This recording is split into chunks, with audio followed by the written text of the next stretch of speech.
Thank you, Honorable Chairperson. Good afternoon, Mr. O'Sullivan.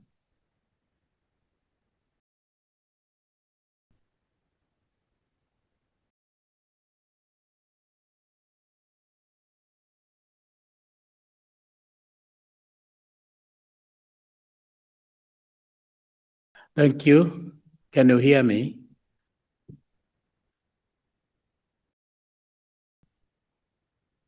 One, two, one, two, one, two. Thank you. Mr. Sullivan, do you still call yourself and those that work with you as quote unquote corruption fighters?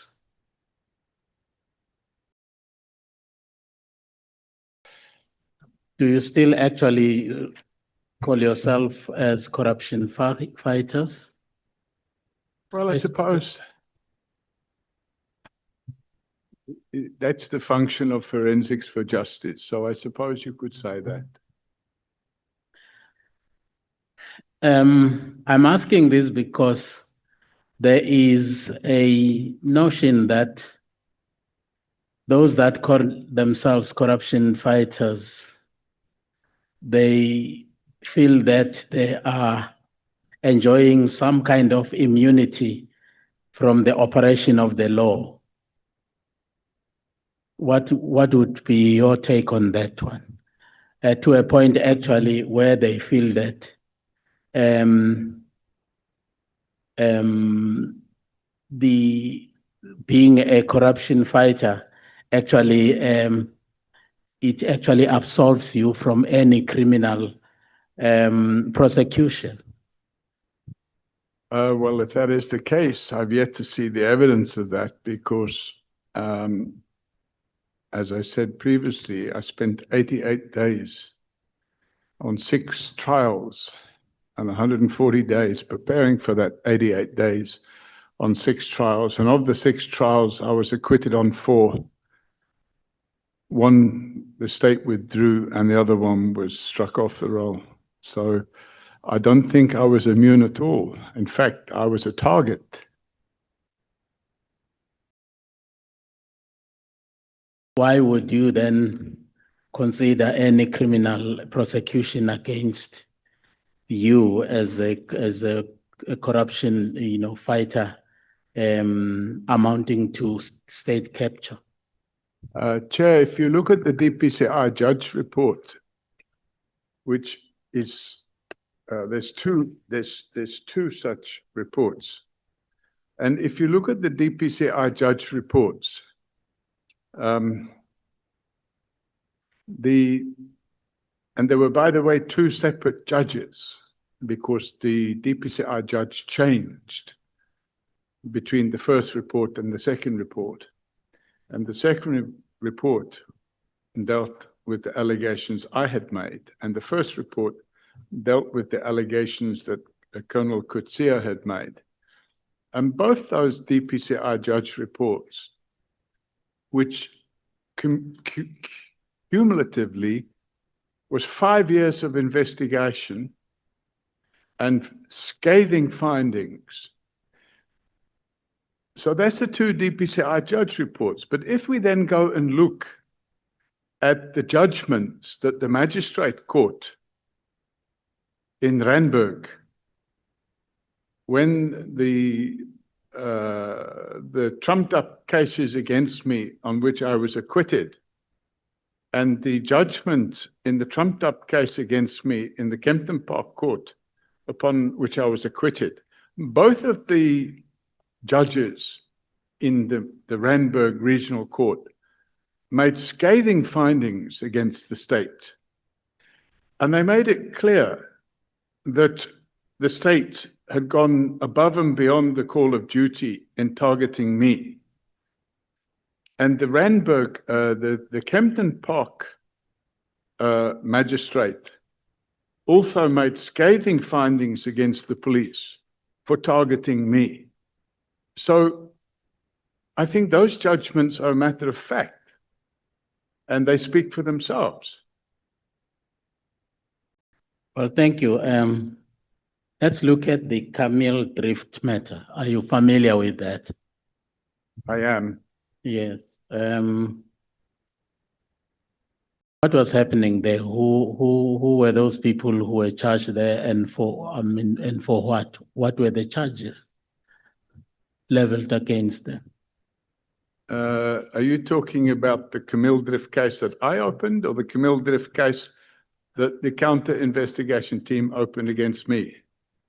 I'm talking about the Camille Drift case, which Advocate Mashuha came and actually talked about here. Yeah. So, in the first place, Advocate Mashuha based all of his false allegations on the counter investigation that was carried out by the Mabula team. And those statements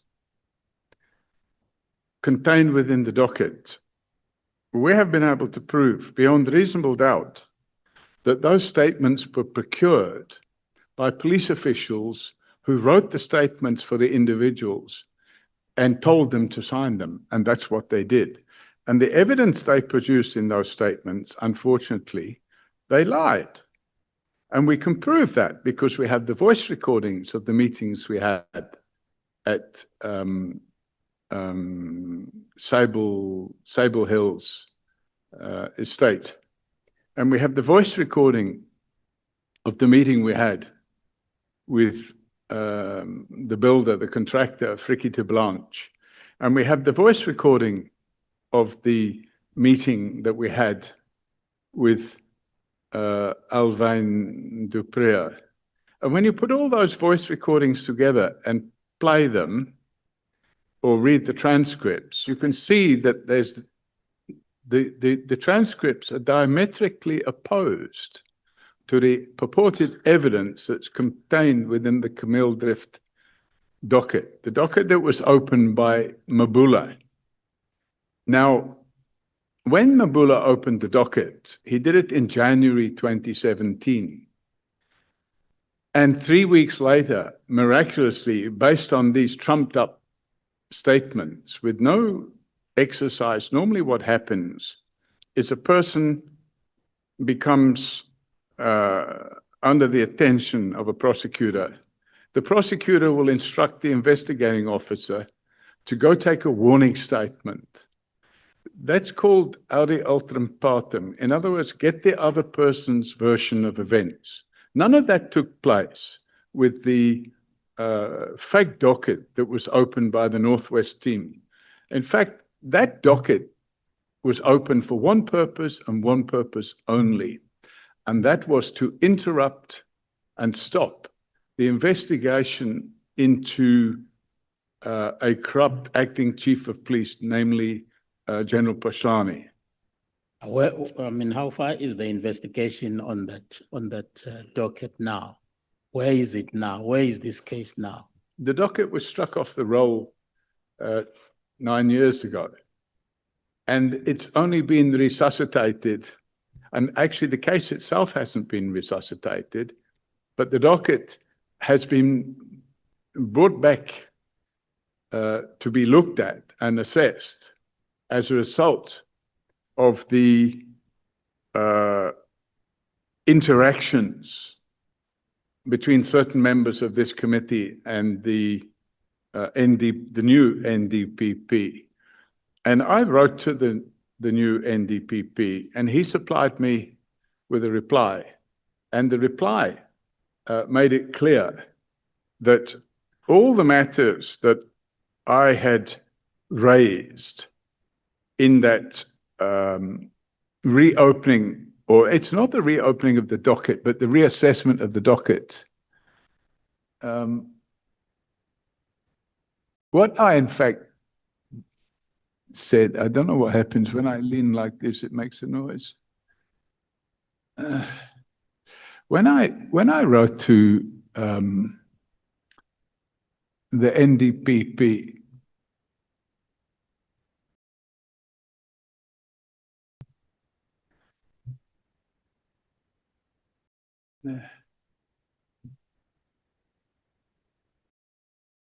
When I wrote to the NDPP, I asked him to take into consideration a whole lot of other cases which had not been considered. And those cases, it's 1, 2, 3, 4, 5, 6, 7, 8, 9, 10, 11, 12, 13, 14, 15, 16 other dockets, which are directly related to the cases that we opened against General Pashlani. And the Director of Public Prosecutions wrote back to me. And when he wrote back to me, Thank you. he made it clear that all of those would be taken into account. Now that you have actually mentioned the dockets that were opened against General Pashlani, I was actually going to ask you whether you are familiar with the group that called themselves Security WhatsApp Group. And and if so, what is the relationship between the Pashlani task team and the Security WhatsApp Group? When Mr. Kabinde was here, he made mention of the existence of a Pashlani task team. Are you familiar with those two groups? I'm aware of what happened. I didn't have WhatsApp, but I'm aware that a WhatsApp group was formed and it was called Security. And this was formed after both myself and the late Mandla Mashlangu received death threats. And the death threats are on the record in my statement. Makes it crystal clear that there was an intention to murder both of us. And after that, there was a concern that there might be an attempt to murder both of us or other members of the group. So somewhere along the way, I think it was either Mandla or one of them formed a WhatsApp group so that if there was a security threat, they could talk to each other about it. But as I said, I wasn't on WhatsApp, so I don't really have any knowledge other than the fact that such a group was formed. Actually, at the time, I didn't even know such a group was formed. I only found out about it later. It's working.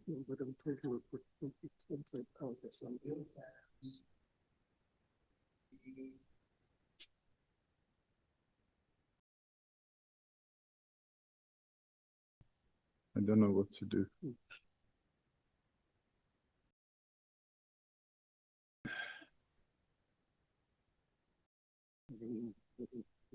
Okay. I hope that the chairman's clock has actually been stopped. What's happened now? It was working. I could hear it. And I'm already owed 10 minutes. No, it can be 10 minutes. Well. Please pause.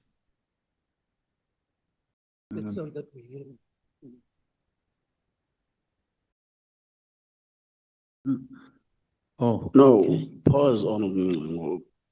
Remember, when he speaks, there is a sound that goes like twee, so they are attending to it. Are you done now? Thank you. You can proceed on.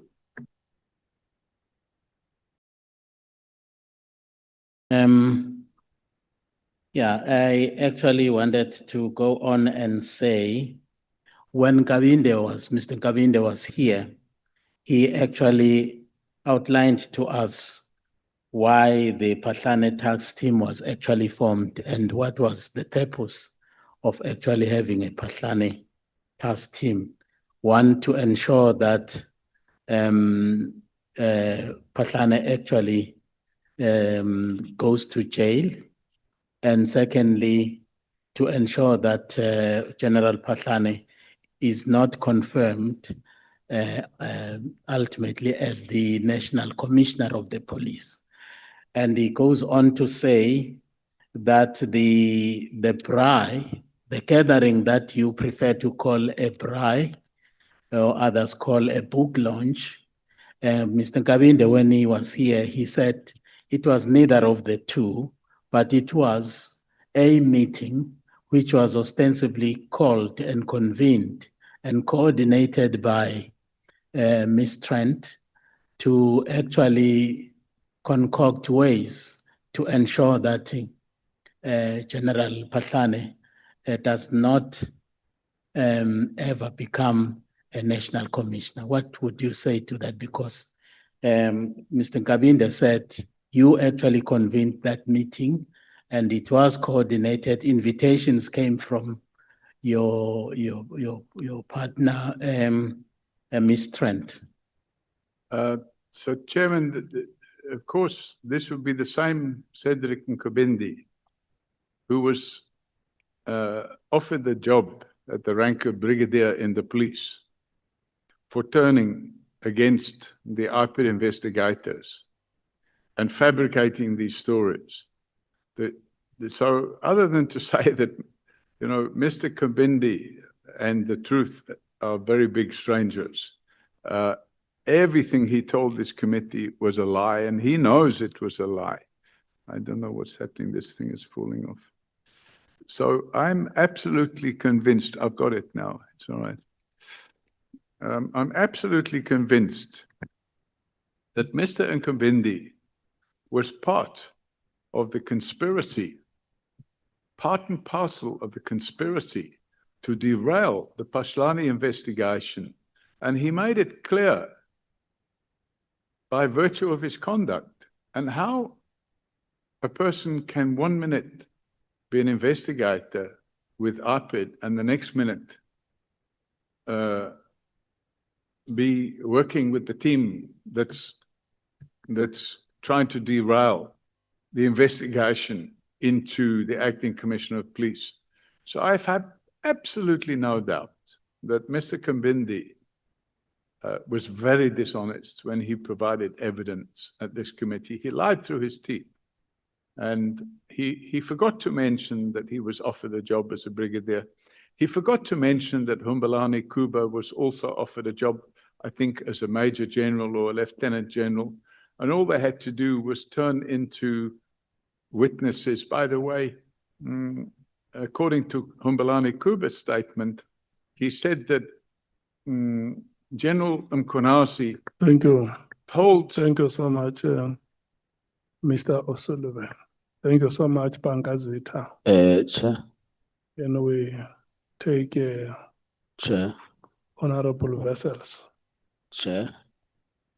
Maybe before that, just to let you know that there's been a problem with the mic of the witness. So Honorable Mwango had to pause for that mic to be fixed, so the secretariat fixed, so the proceedings were stalled. But it was about two minutes. Yeah, I have given him those 2 minutes. The 2 minutes have been given. Thank you, Honorable Chairperson, even though I want to say it was more than 2 minutes, but No, it's fine. Mr. O'Sullivan, there is an observation which was made by Advocate Mashuka yesterday when he was here. He said, and I quote, "In my opinion, there was evidence of a sustained, continuous, unlawful campaign to target Patlane and other victims. Trent, O'Sullivan, and IPID officers were an enterprise.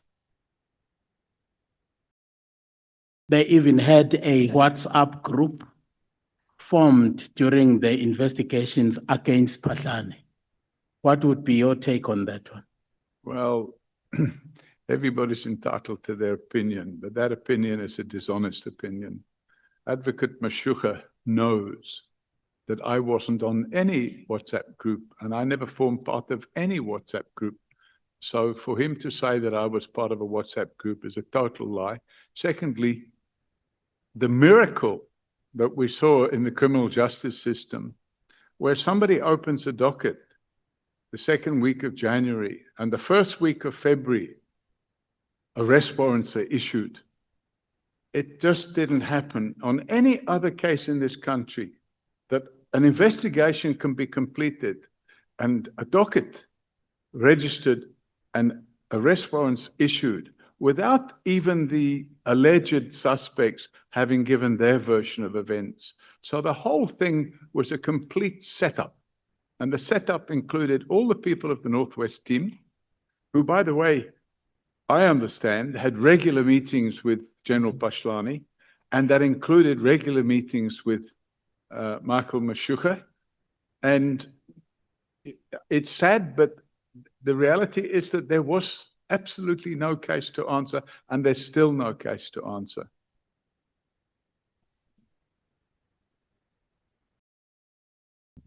Thank you, Honorable Chair. Have you asked all the questions? The microphone incident might have disrupted your chain of thought. Do you still have one more question to ask? Well, indeed it has. But I'm actually banking on the injury time that the chairperson and in his benevolence will make it available to us. Okay. Thank you so much. Honorable Vessels. Thank you very much, Honourable Chairperson, and Honourable Matthys. Thank you very much. Good afternoon, Mr. O'Sullivan. Sir, you this morning said, and I quote to a large extent verbatim, that if you haven't stuck to your guns, General Pashlani would have gotten away with it.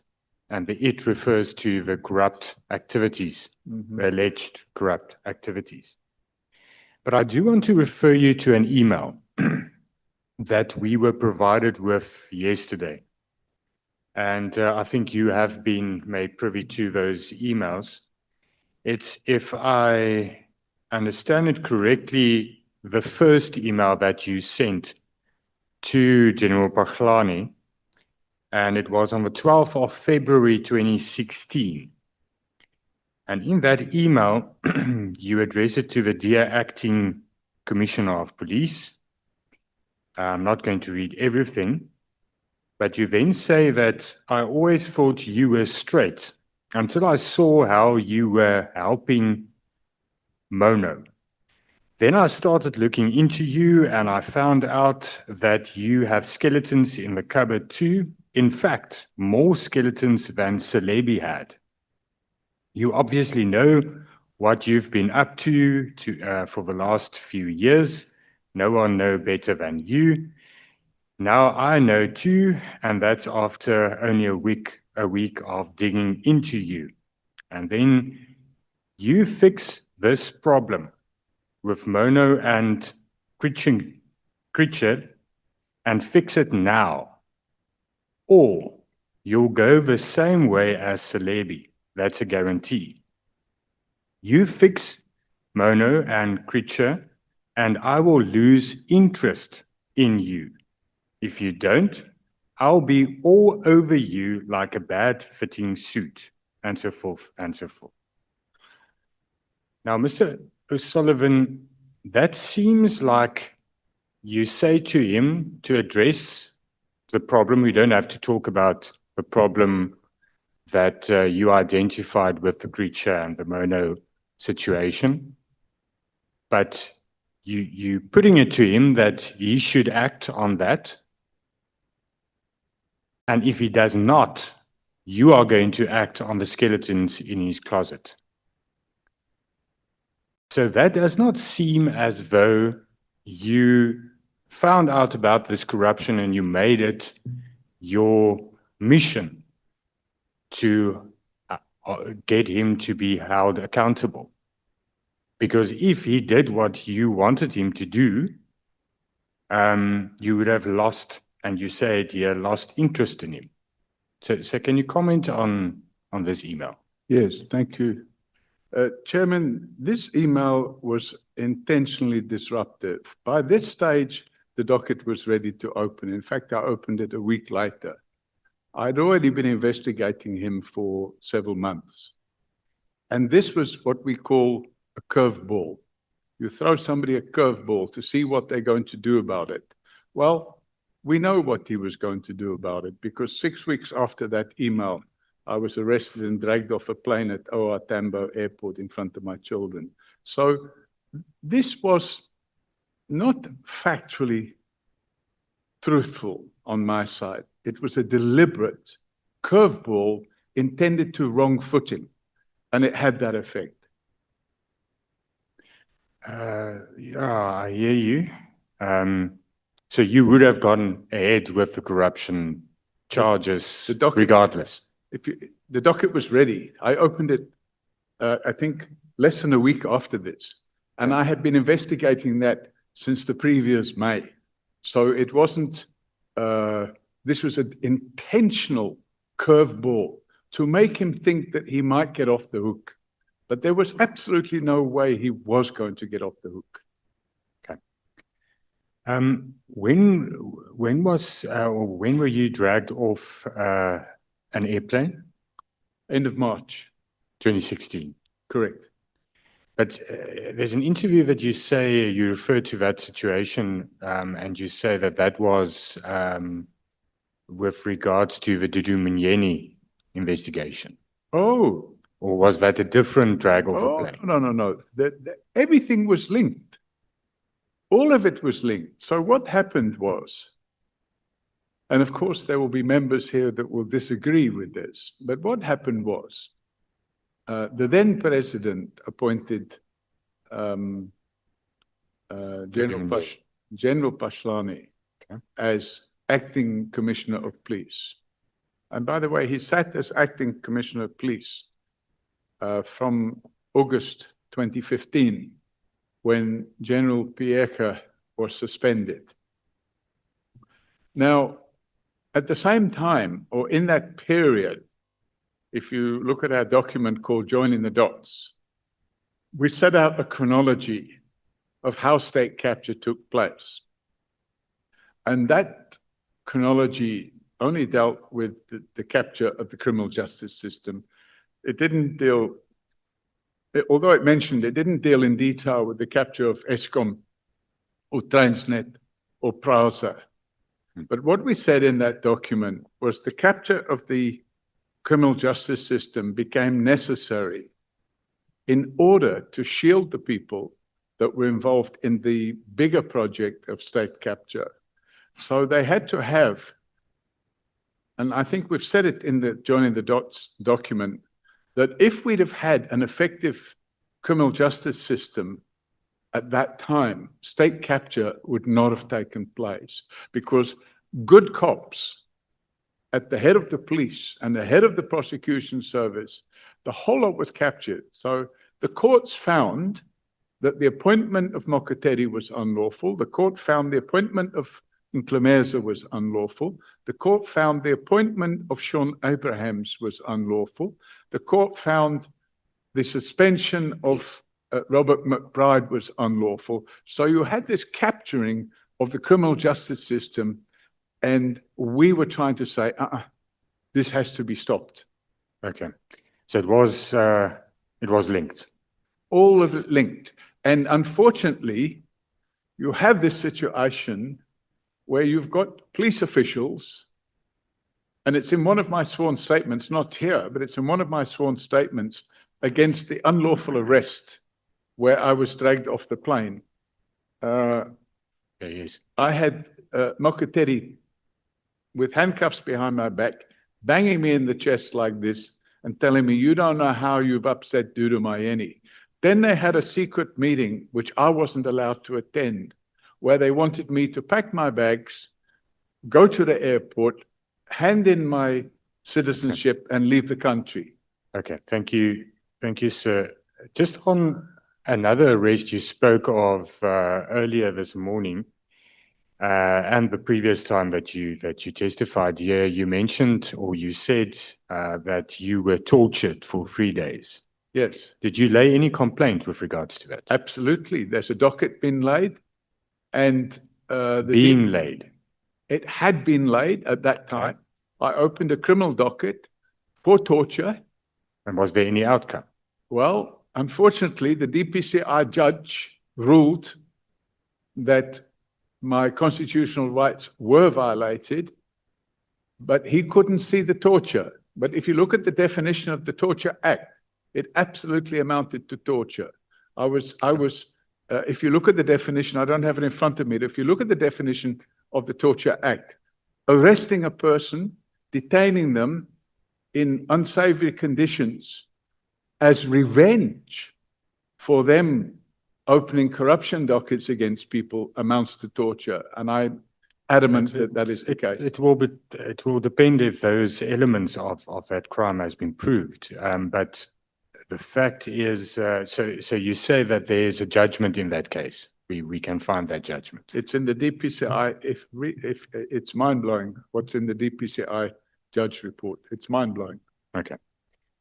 Then I want to quickly get to the FDA, the forensic, what are they called? Forensic diagnostic something. No, this is Keith Keating's company. That's correct, yeah. Forensic Data Analysts. Data analyst, that's it, FDA. Now, am I correct to say that that is to a large extent to the heart of the corruption allegations against General Paghlane? It's not the allegations that we opened. So we opened the case against General Paghlane. A copy of my docket is in my submission. The docket I opened was that he had taken money, cash, from a police supplier who supply squirrel hair fingerprint brushes. Yes. And the powders and the chemicals for crime scene management.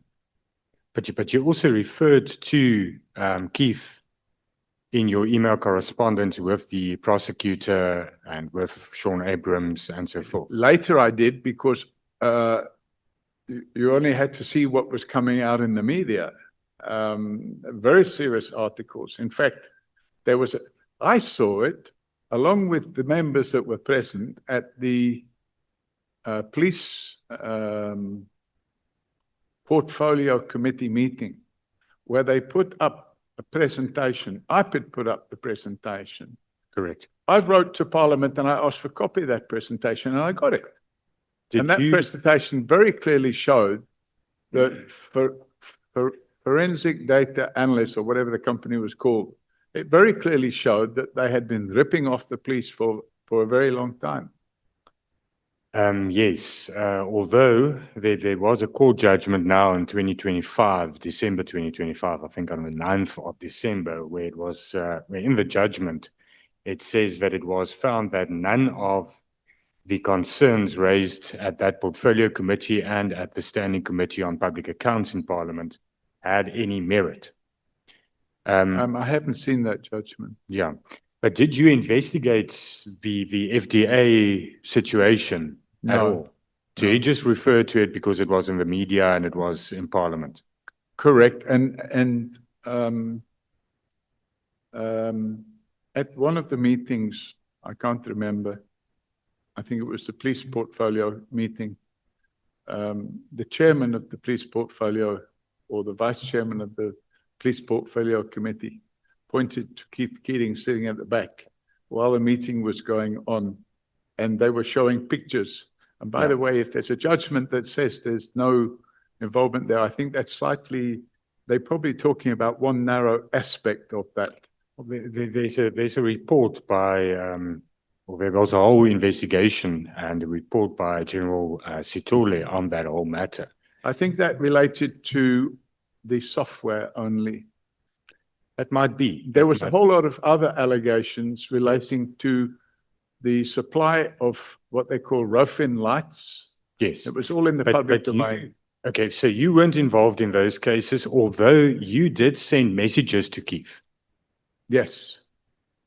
Why would you do that if that's why is Keith of your concern if Because anybody that's bribing police, allegedly bribing police? allegedly bribing police, anybody that's allegedly involved in that activity need to face the music, especially when it comes to my attention that the person in question is allegedly bankrolling conduct against others, including myself. So You see, Mr. O'Sullivan, it's very difficult because a lot of these aspects are in court. The allegations against General Paglani, we can't as a committee make a determination, is he guilty of corruption or not? The court will have to, in those criminal cases, find that and make a adjudication on that. But I think what is important is, and we touched on it in your previous appearance as well, what is your motivation? And I know that you say you are anti-corruption. But I want to once again ask you, is there anything else that motivates you to and other members referred to it earlier today as well? You do choose to put a lot of energy in certain corruption cases. Corruption has normalized in South Africa. There's corruption everywhere. You can look at corruption everywhere, but you choose to focus. And I'm not saying that there's no merit in those cases that you are focusing on. But the question is, why are you focusing on those cases? Are there any other motivation other than being an anti-corruption fighter? yeah, so that would probably be it, Chairman, because if I had to, I already work 16 hours a day. If I had to take on every corruption case in the country, I'm going to run out of energy and time. But once I get my teeth into something, I think Marion Tam wrote an article in Daily Maverick, and she described me by saying, Paul O'Sullivan hates corrupt cops like a dog hates fleas. Okay, but And when you become a victim of those corrupt cops, which I was, I then went out of my way to expose their conduct and the people that what I believe to be their accomplices. yeah, that's well noted, because after the Celebi focus on Celebi and the exposure of Celebi's wrongdoing, there was a lot of attention then, or a lot of cases opened against you and a lot of scrutiny of you as well. Am I correct? The cases that were opened against me were counter investigations. Okay. So what happened was, after the Celebi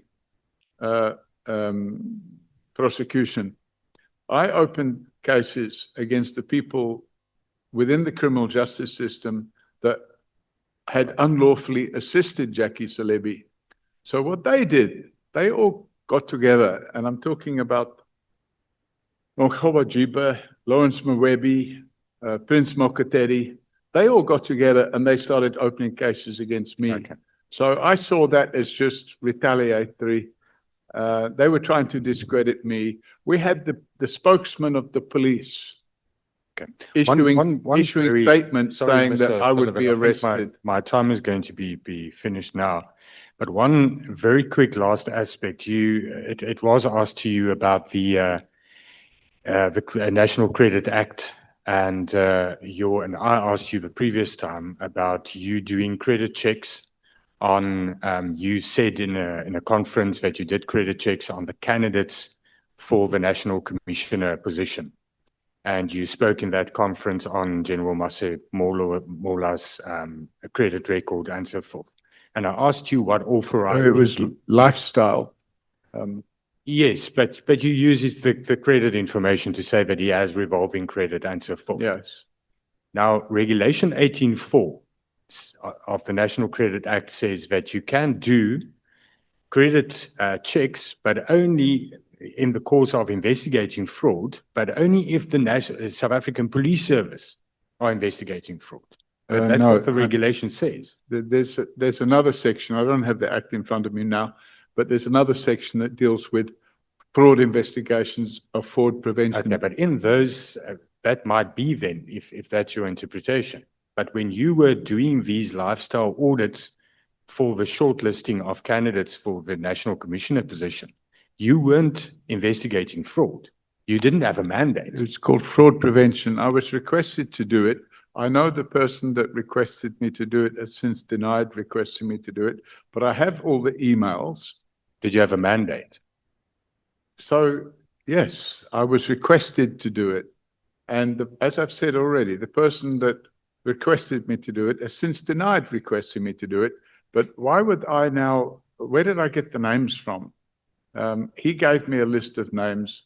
He said to me that they urgently wanted to know if any of these people had any fraud or other issues to deal with. And I issued that report as requested. Thank you. Thank you, Mr. O'Sullivan. Thank you, Chairperson. Honorable Sols. Chair, when do I finish? It's now 14:33. 53. At 53, okay. Mr. O'Sullivan, good afternoon. Well, good afternoon, Mr. O'Sullivan. Hello. Let me start by saying I maintain my stance about you. And your heroism cannot be disputed or erased from written records, even by all the emotions. But your holes must also be tested. And that is why we are here today. I too have holes. As a matter of fact, I have a lot of holes. So we've heard testimony yesterday about those holes. And so I'm going to ask you questions on clarity to test whether this is true or not.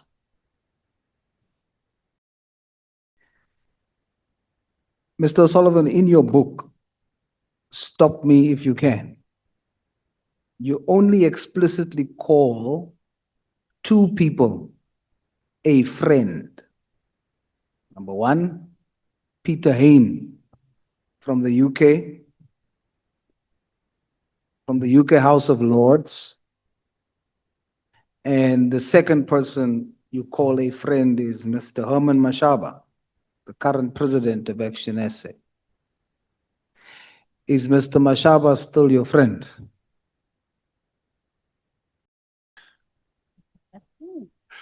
It's a very hard question to answer.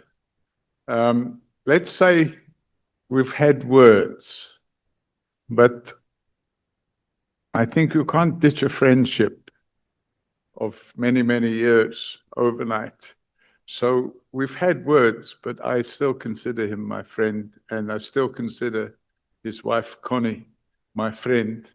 Of course, he's no longer my political friend, but I would say he's probably still my friend, yes.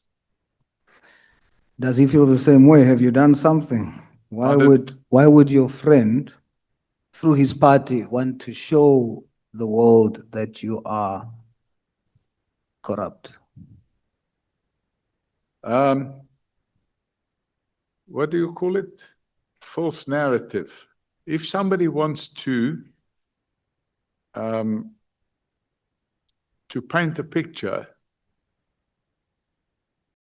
and I made the point quite strongly that if you're going to go and support somebody who may be engaged in criminal conduct without realizing that the person you're supporting may be engaged in criminal conduct, And then when you point out the obvious, now the only way they can retaliate is to accuse me of being involved in criminal conduct. And I just simply say, well, come with the facts. I've heard people saying that I'm embroiled with drug cartels. What a lot of rubbish. You know, when you make statements like that without any factual basis whatsoever, I accept that if you're going to be a corruption fighter, you're going to attract a lot of negativity. And I accept that that goes with the territory. And I accept that sometimes the methodology I use to fight corruption would be classed as having holes in it. But at the end of the day, if I look at the record and the success rate of the people that are now facing or already face the criminal justice system are in prison, I'm satisfied that we won a lot more cases than we lost. Yes, I'm the first one to accept what's in writing about the heroic acts. Today, we're just zooming into the holes. Are you saying with your response, you pointed out something to Mr. Mashaba, and that's the reason why he is, as you say, pushing a narrative? Actually, Mr. Mashaba didn't push any narrative at all. It wasn't Herman, it was some other fellow, I forget his name now, who started publishing. And by the way, I didn't pick the fight. I'm not on social Mr. media, O'Sullivan. and somebody brought me evidence of this person posting things on social media No, about me. in this committee, Yes, Action SA brought a document to show that you have taken money from the slush fund. no, No? no. What happened? So I think it was pointed out that that is an incorrect, Yes, that's the point I'm saying. Action SA brought something yes, incorrect correct. to show that you are possibly corrupt. I want to understand. Yeah, Why would they do that when the president is your friend? because there's a narrative out there, and some people are quite happy to jump on the bandwagon and pursue that narrative. I'm satisfied that I've never received 1 cent from the slush fund. Okay. So for the record, your friend is jumping on a bandwagon to show that you are corrupt. So I don't believe my friend has done that. Okay. I don't believe he's a member of the House. He formed Action SA. And by the way, when he formed Action SA, I made donations to it just because I liked what he was doing. But you know, it is what it is. Yesterday, we touched on your modus operandi or how you operate. And I want to test that now because it was testified that how you operate is, number one, you find dirt on senior SAPS officials or whoever you target, number one. And then after finding dirt, you then threaten them with exposing that unless they do something you want them to do. If they obey you, then you leave them alone. If they don't, you then go after them until they give in to your perceived power. Is that true? Absolutely not true. And if it were true, I belong in prison. All right. There's a copy of an email before you. Is that your email? Did you pen that email? Yes, It's dated the 12th of February to General Patlane. correct, You accept? It's yours. correct. Now, in this email, you say, and we're testing whether this is your modus operandi. You say to General Patlane, I think you know what I mean, and you should be worried. You said, first you started off by saying, after only a week of digging into you, and I continue the investigations, I will dig up more evidence against you, and then you say, I think you know what I mean, and you should be worried, very worried. as it does not look good, what I am uncovering. You accept? Step one, you are saying in this email you dug up dirt on him.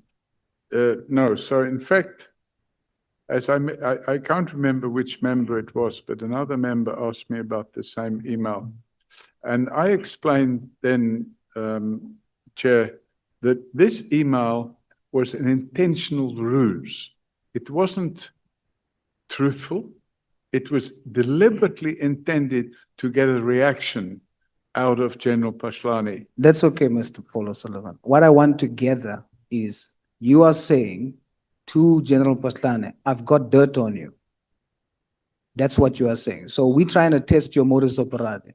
You're telling him I've got dirt on you. Step number two, you then give him an ultimatum. You say you fix this problem with Munu and Kreja and fix it now. Or you'll go the same way as Celebi, right? Step two, you now give an ultimatum. Step three, you say you fix Munu or Kreja and I will lose interest in you. You do what I want, I will lose interest in you. If you don't, I will be all over you like a bad fitting salt. If you try any dirty tricks as your predecessors, I'll eat you for breakfast and still be hungry afterwards. This shows step by step a modus operandi. What is the reason that you, as an independent investigator who discovered acts of corruption by an acting national commissioner at the time, you were willing to look the other way? No. You said it here. Yes, but as I've explained before, this was a deliberate ruse.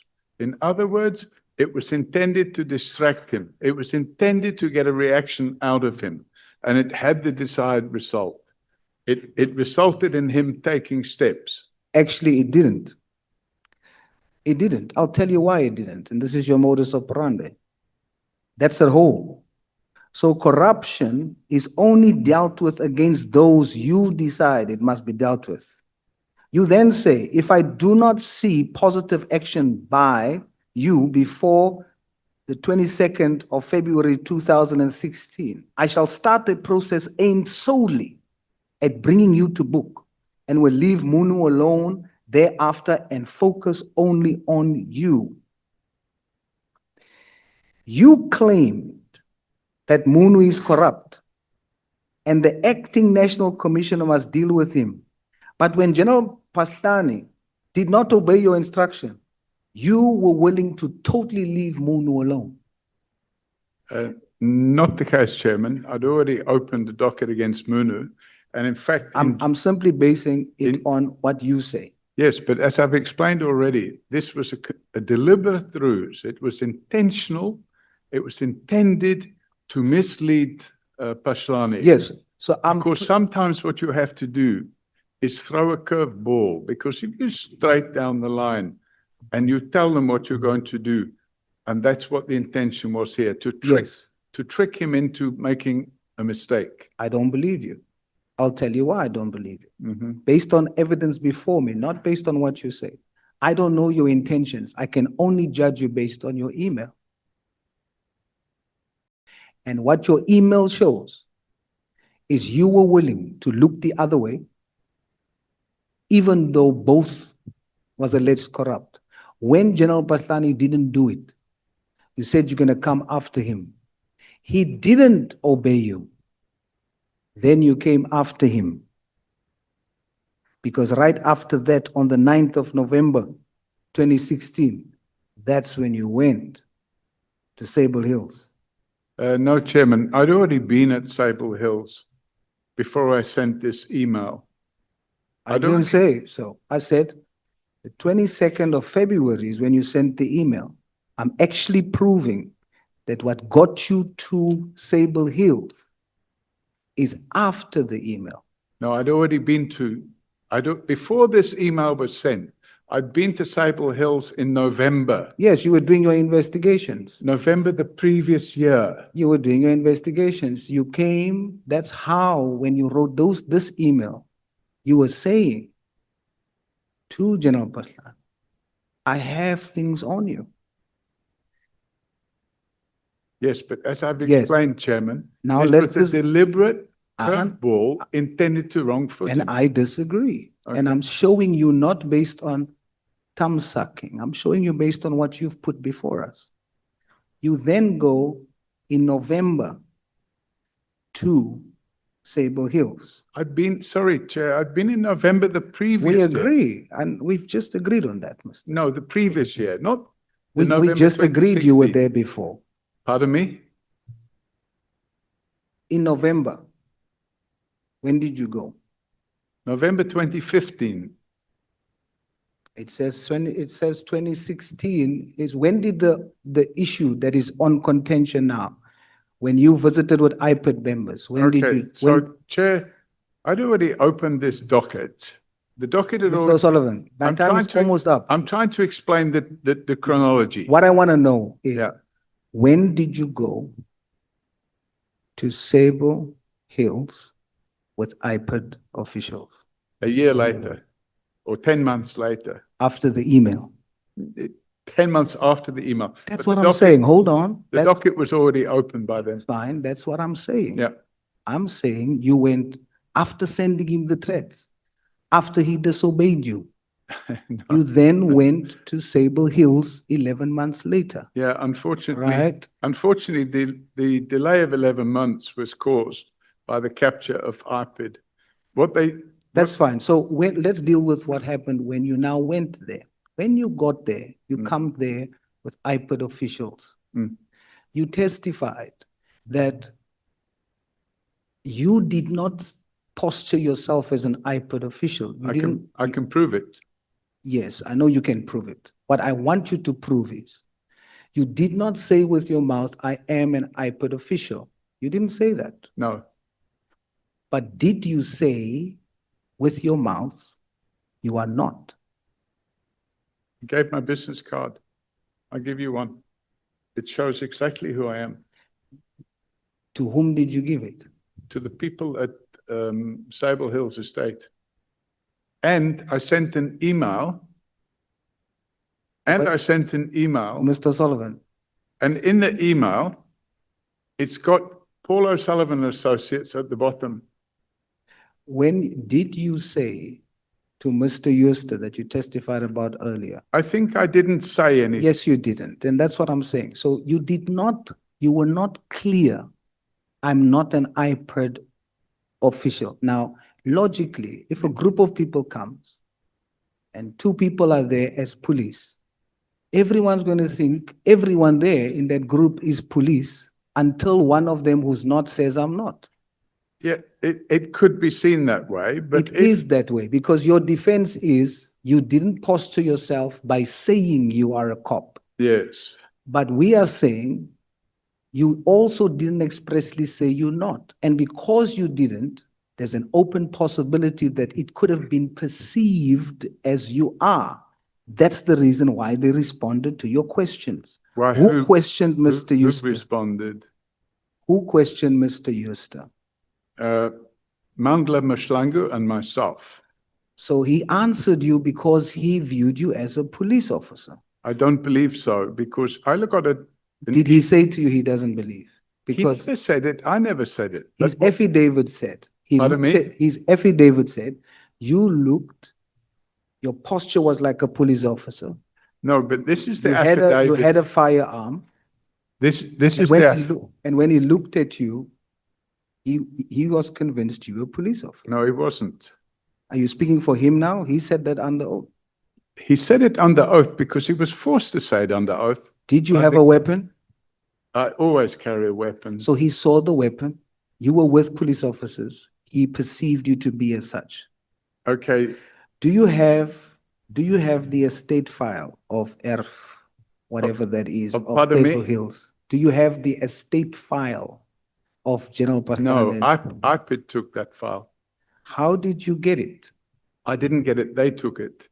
Did you visit Mr. Euster together with Mr. Maslango on 18 November? Yes, I did. And at that meeting is when you and Mr. Maslanga produced to him the certificate or the notice to produce evidence.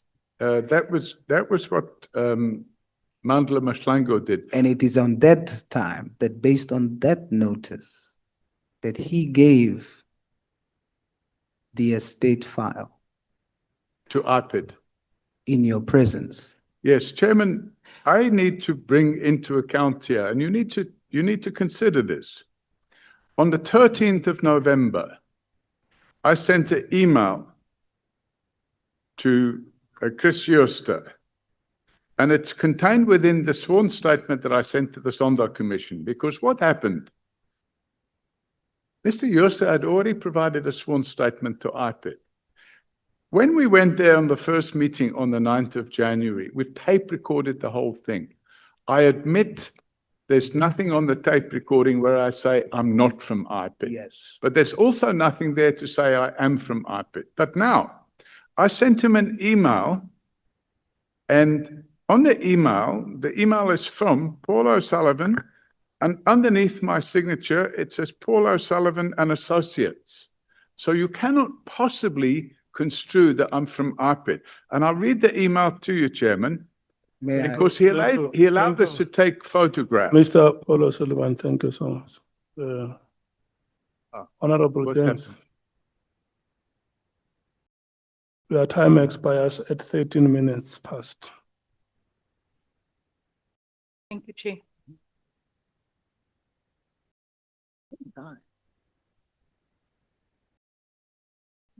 Mr. Sullivan, you previously stated before this committee that you hosted a book launch. Pardon?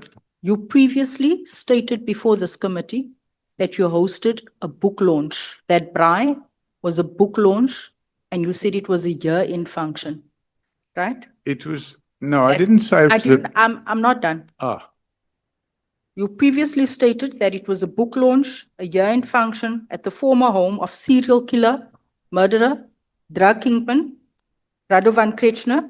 This morning you told us you didn't know the owner. Minutes later, we learned that he was a close friend of yours. Am I right? I didn't. And that you actually did the bidding for that house. No, I didn't say I didn't know the owner. I said that But you couldn't remember, you had all sorts of stories. no, I said I contacted the owner and asked for permission to use the You house. couldn't remember the name. So sometimes you have to get it back, you know, there's no doubt. in Mr. Sullivan, you lied. Okay, You lied under oath this morning. And we've had enough of your lies at this point. You knew very well whose home that was. Mr. O'Sullivan, what was your main reason in that motivation letter that was written by Waterson for coming to this country? Let me remind you what was put in there. I believe he would be a very useful addition to the white community of this country. That's why you came to this country. That braai, that book launch, invitations from your office went out under the header, top secret. Am I correct? no, it's not correct. It cannot not be correct. Because in my possession, I have those invitations that went out as top secret. I'm not asking you to respond. Can I see, You have can I see the But invitation? Mr. O'Sullivan, vandag is die by jou nie. Can I see? the- Mr. O'Sullivan, I will show you. Thank you. It said top secret. It's been mentioned in this committee before. So you lied about the braai, you lied about the book launch, you lied about the fact that you didn't know the owner. You also said here, your guests, looking back to your reason and purpose for coming into this country, your guests were from AfriForum. You labeled that meeting as top secret. What, You had AfriForum guests there, and up until today, we still don't know who were the DA members present at that meeting. up until today. Now see where I'm going with this pattern. Here to help the white community, top secret meeting, you have AfriForum there and you have the DA there. In your investigations, you only target, all your targets, and Honorable Wessels pointed this out earlier on, all your targets in this country was the leadership of this country. It was ministers and it was heads of department. And I tell you why. It was your intention to overthrow this government, and it still is.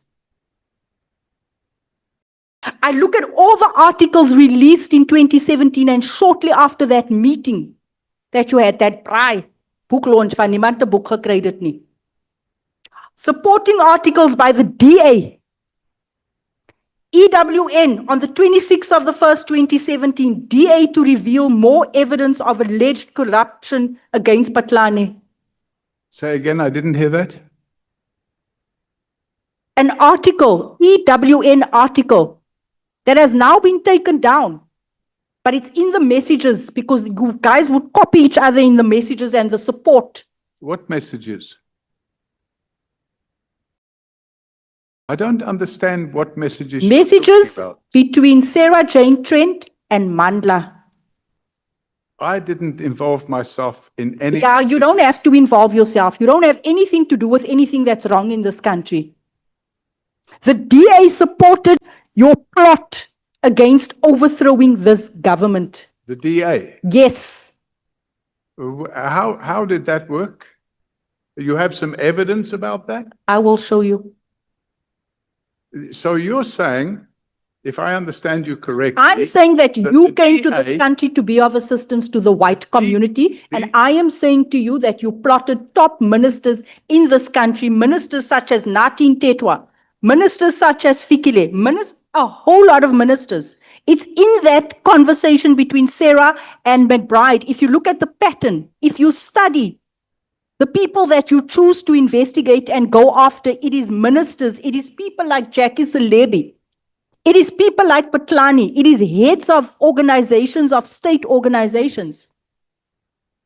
You are plotting to overthrow this government, and I leave it at that. With due respect, I think you've been watching too much TV. Like you. And I have For- been following a pattern and I've for- been following a trend. for the I'm going record, to leave that. I'm going to leave it as it is. No, I'm you trying to can't. paint you a picture here. Chairman, I'm Mr. Sullivan. I'm going on to my second question. No, I have to finish dealing with your first question. And the reality of right. the situation book is, launch. quite simply, first of all, I don't know about any so-called book launch. It was a braai, and at the same time, That was called top At- secret. I don't know anything about any top Okay. secret. At the same time, it was the end of year braai, and by the way, there were nobody there. Forum there- with DA, with the head of IPID. Chairman, I'm trying to answer and I'm being interrupted. It is not the right. Mr. Sullivan, you have protocol. lied too much. The this evening reality to still is be giving you airtime. There was nobody at that braai from the DA. There was nobody at that braai from AfriForum. And my understanding is that AfriForum have already opened a criminal docket of perjury against Cedric and Kabinda for sitting in this house and lying that AfriForum and the DA were present. And I can 100% guarantee there was nobody there from the DA and there was nobody there from AfriForum. And by the way, I would say 80% of the people that were there were African. So From there- SAPS, from state organ that was helping you no, to plot against General Patlani. Chairman, I'd like to move the on member now. is making this up as she goes along, and it's a farce, Yeah, complete farce. making up anything. Absolutely. I keep saying when I ask questions, it's not because I don't have the answers, or it's not because I don't have, because I do have supporting documentation. Well, perhaps I can have the evidence. When you stated this morning, you also again lied, and this is why my patience is up with you. When you stated this morning, you do not require CIRA membership, right, as a forensic investigator. That's right, you said you don't. if you're a certified fraud examiner, there's an agreement between SERA and the ACFE, which makes it clear that if you're a CFE, you do not need to be registered with SERA. However, because I've been registered with SERA since 19 whatever, I can't remember the year, I've kept my membership going in case, just in case, I decide to involve myself in security company activities, but I'm not involved in any security company activities. Sullivan? And I do not. Mr. Let O'Sullivan. me finish answering, please. Mr. O'Sullivan, I'm done. I I need would an like answer to from you. finish answering the question because you're making false allegations and then you're preventing me from answering. The reality is that there's an agreement between ACFE, a written signed agreement, which was approved by the minister, which makes it clear that if you're a certified fraud examiner, you do not have to belong to SERA. However, I've kept my SERA membership going just because, but I don't need to. I don't need to be a SERA member. Mr. O'Sullivan, SERA is the regulatory authority in terms of the law in South Africa. The ACFE is an American organization with a charter in South Africa. ACFE is not a regulatory authority. It's a self-governing association, like a stokvel, where you belong to. That is what you are referring to. It's a self-governing association. It is not a regulatory authority in South Africa. That's your version of events. No, that is. I have to. You have to. I have to tell you that you are When wrong. when you came into this country, our country, you have to comply and adhere to the rules and regulations of this country. I comply with the rules and regulations. of No, this you country. don't. You have violated. I know, I've seen, I know you are registered. We've got your registration. Company O'Sullivan, Brosman and Associates, you are registered, registration date. In 2012, you registered with SERA. No, that's when the company was formed and I registered it. And the reason I registered it was because from time to time, I get asked to give security advice. That's the only reason.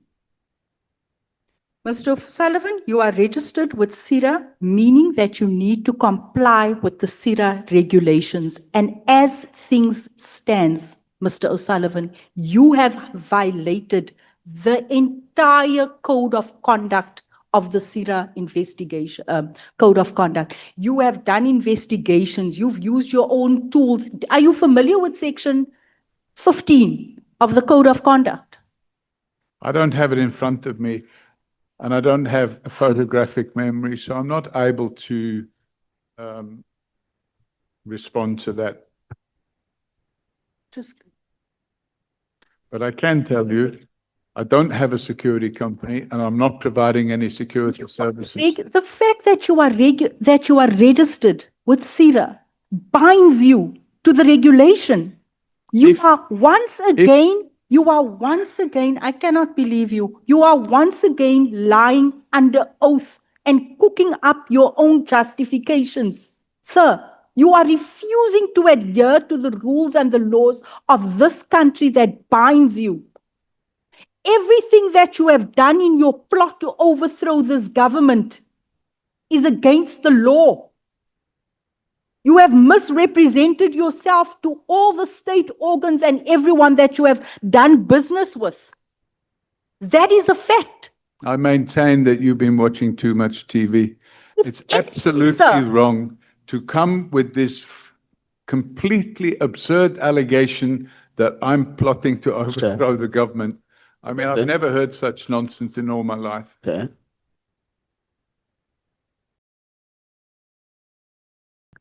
Honorable Ngola. Chair, I'm rising on a serious point of order. I have been observing how the witness, it's for the third day today, responds or disagrees with sentiments put to him by members. In the 3 days that he has appeared, whenever he disagrees with what the member puts onto him, he refers the member to be watching a lot of TV, trying to insinuate that what the member may have been saying is fictitious. Even when it is fictitious, there is a respectful way of disagreeing with a member in whatever is put before him.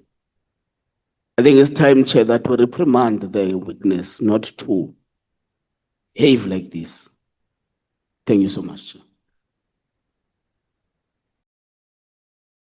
Honorable Skosana.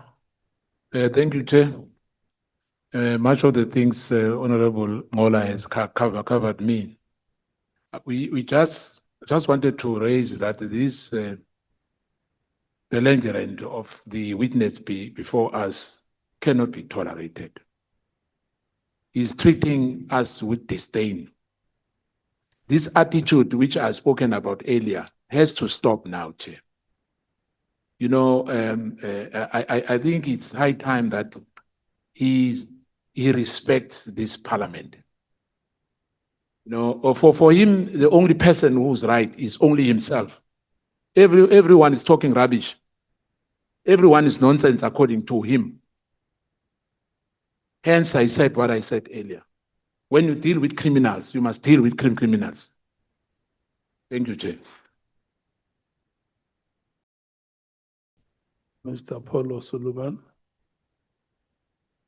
Chairman, I must sit here and be called day in, day out, a criminal, a thug, a white supremacist, and I must just keep quiet about it.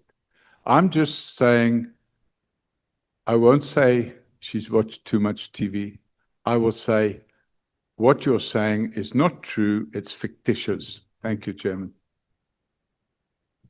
So you are withdrawing the statement that I withdraw the statement that the member watches too much TV, and I replace it with what you're saying is false and fictitious. and you also apologize for having made that statement. Of course, Chairman, I always apologize. Can we proceed? Chair, I'm going to conclude at that because I don't think it's even worth our time further probing Mr. O'Sullivan. I'm actually glad that it's come to an end. Again, I'm going to put it to you just today, because I actually thought today you would come and you'd come clean and you'll just respond. You lied about the purpose of the prize several times. There was inconsistency. You lied about knowing the owner of the house. You lied about having interaction with Khan. You said you just met him once. Recently, have you been having meetings at the residence at the Moti offices with General Sibia and Mr. Moti? No, I've never had. In the last 2 Sorry. months, you haven't met any one of them. I've not had any meetings with General Sabia and Moti at Moti's offices. So that's also another fictitious statement. You lied about not being obliged to Sira. You just lied the entire morning. Mr. Sullivan, I say this and I want to put it on record. Every organ, state organ, if anything, when we make our submissions and write recommendations at the end of this, should be barred from working with you. You have misrepresented yourself to this entire country, operating as an alleged forensic investigator. I leave it at that. Thank you. Am I allowed to respond, Chairman? You are allowed to comment on the statement. Thank you. The Constitution of the Republic of South Africa would make the claim that you are now putting forward unconstitutional. And I deny categorically that everything you've said is true. I've done my best and gone out of my way to use my memory as best as I can and recollect events over many, many years. This letter that's been handed to me now, I've only seen it for the first time. I've never seen it before, and this 44-year-old letter. So at the end of the day, you know, I cannot say that I came here to overthrow the government. clearly my record, if you go on our website and you look at all the other work we do other than corrupt police officials, and you look at the work that we do there. At the moment, I've got somebody that has a community property association where members of the community property association have stolen hundreds of millions of rand. And we've taken that case on voluntarily to help them get their money back. And those are not white people. They're poor people living in rural areas, Chairman. At the end of the day, I do the best I can. I'm not perfect. There's nobody perfect out there. And one thing I can say, with my head held high, I've done my best to try and make this country a better place for all citizens. Oh, okay, thank you so much. Thank you, honorable members. Can I check Mr. Paul O'Sullivan? Pardon? Are you good? I'm uncomfortable. I'm very much in pain, Chairman. But I'm listening. Oh, okay. There are numerous witnesses who have come before this committee and have made statements or claims of your involvement or interference in the work or the operations of IPID and the SAPS. Is it your submission before this committee that all those statements or claims are inaccurate? Chairman, I stand by the submission that I've made to the commission, to the committee, with all the evidence, and I believe that the evidence speaks for itself. Over 36 years, I have done my best to help in the fight against crime. And like any other situation, some of it might have been imperfect, but where I've made mistakes, I've tried to rectify them. I have in no way, shape, or form attempted to take over IPID or to take over the police or to overthrow the government or to possess or own any instrument of government. I've just done the best I can. That's what I'm checking. Are you saying that the statements or the claims that have been made about your involvement, Yeah. your alleged involvement or alleged interference, are you saying that those statements are inaccurate? 100% inaccurate. And what they've done, Chairman, is part of a narrative to, in my opinion, this is my opinion, if I'm allowed an opinion, it's part of a narrative to distract the attention of this committee away from its real terms of reference, which is to get to the bottom of who is currently capturing the criminal justice system. And I can tell you for certain it's not Paul O'Sullivan. Do you agree with me that with the answer that you have given that these statements are inaccurate? Correct, Chairman. If the committee was to find that there is some veracity in one or two of the statements, you would have lied under oath before this committee. Correct, Chairman. Did you participate in the investigations of the late Police Commissioner Slevy? That's correct, Chairman. Did you investigate General Pathan? That's correct, Chairman. Who else in the SAPS senior ranks did you investigate outside of Slevy and Pathan? So I can't remember all the names, Chairman, but there's quite a few. And this, when you've got a situation where there's corruption going on within the police, for example, there was a case last year, in fact, it's now the year before, in 2024, where a police official and a prosecutor were arrested for selling a docket. And we put that complaint together. And by the way, we didn't take it to IPID. We took it to the police, to the head office of the police. And the matter was investigated. And that colonel in the police and that prosecutor, senior state advocate, were arrested and charged, and they're currently on trial for corruption. Yeah. So that there were many no, cases like that. It's fine. Is it still your submission before us that the investigations on slavery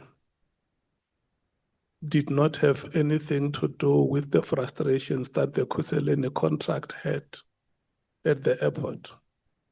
That's correct, Chairman. In fact, I opened the docket against Jackie Salebi for corruption whilst I was still working at AXA. And I took that docket to the Scorpions because Jackie Salebi was the chief of police. And the Scorpions said, there's insufficient evidence here. You'll have to find more evidence and come back to us. And a couple of years later, I went back. Okay.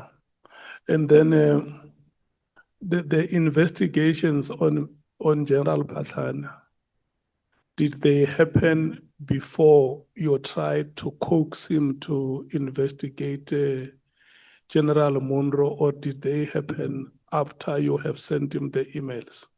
Before, Chairman. And if you have a look at the statements that are contained within the docket, you will see that I had already been at Sable Hills Estate and obtained evidence before that time. But unfortunately, ARPID was paralyzed for 10 months. So there was no investigation carried out by ARPID. So I carried out the investigation myself. And these generals, you were investigating them privately? Pardon me? You were investigating them privately? Yes, under the auspices of Forensics for Justice. You know, there's a number of organizations, for example, OUTA. No, it's fine. I get that it was a private investigation. Correct. So before you start the investigations, isn't it a requirement in South African law that you obtain a permission from the authorities to start investigations? If you do private investigation, or you can just wake up and say, Honorable Skosana, this is what I found about you, without him knowing that he's under investigation, if you do a private investigation. So, Chairman, if we take the case of Forensics for Justice as an example, we have a hotline. It's 0800 118 118, and people phone in. And there's also an anonymous email service where people can send emails in. And we will get probably somewhere like 20 or 30 complaints a month. And some of those complaints are of such a nature that we just send it directly to the police because we say it's not our focus. In this case, you were investigating a police or Correct. a senior Yes. And officer. as I said, Chairman, that was based. So I want.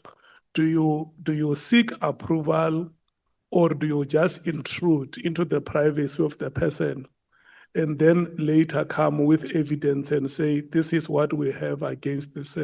Now, we open a docket, Chairman. So what happens is we assemble the evidence and we open a docket. And in the case of... I want to know, how is that evidence assembled? Is that evidence assembled with approval, or you just investigate a person without him or her not being aware that is being investigated? Well, and then the next thing, you have gathered evidence, you go to open a docket. How do you do it? Do you first seek approval from the No. authorities? No, you don't have to seek approval, Okay. Chairman. For example, would you expect an investigative journalist to phone up and say, listen, I want to No, investigate no. this? Let's not talk about general. It's the same. We talk about, remember here, and this is what honorable members have asked you since this morning. We are what we call a constitutional democracy, where the rights of the citizens are guaranteed in this constitution. How do you violate, or where do you get the right to flagrantly violate the rights, the privacy of a citizen without him or her being aware? You are not a state institution. You agree with me? Chairman, it's not violating the privacy of a person to open a criminal docket against them. No, wait, let's not go to criminal docket. We still talk about gathering evidence before a docket is opened. If you can share with us, how is that evidence gathered? Okay. So if I take, and we use the example of General Pashlane, we got a tip-off. A whistleblower came to us. We interviewed that whistleblower. The whistleblower in question is a brigadier in the police, and he came to us with evidence. So we took a sworn statement from him, and we packaged all that evidence, and then we decide, okay, let's see if this is true. I then reach out. By the way, I reach out to other people that he says will have further evidence. And that's how you put your case together. By the way, when you say you reach out, you do that without the subject of investigation knowing that he or she is being investigated by private citizens in the country. Is that what you are saying? That's correct, Chairman. And then when you have gathered that information, you go and open a docket. That's correct, Chairman. And then when you were doing that, you are not doing that as an institution of state. You only come into contact with state institutions when you open a docket. That's correct, Chairman. So the act of investigating a person surreptitiously by a private citizen, doesn't it amount to flagrant violation of the privacy of that person? I disagree, Chairman. If that was the case, Okay, let me put it this way. If there is an allegation against me now, yeah, the police or through the prosecution, they will sit and evaluate the evidence that they have and then decide if there is a case that is prosecutable or not. And then from there, they can approach me. They are a state institution. We talk about you, who is a private citizen like me.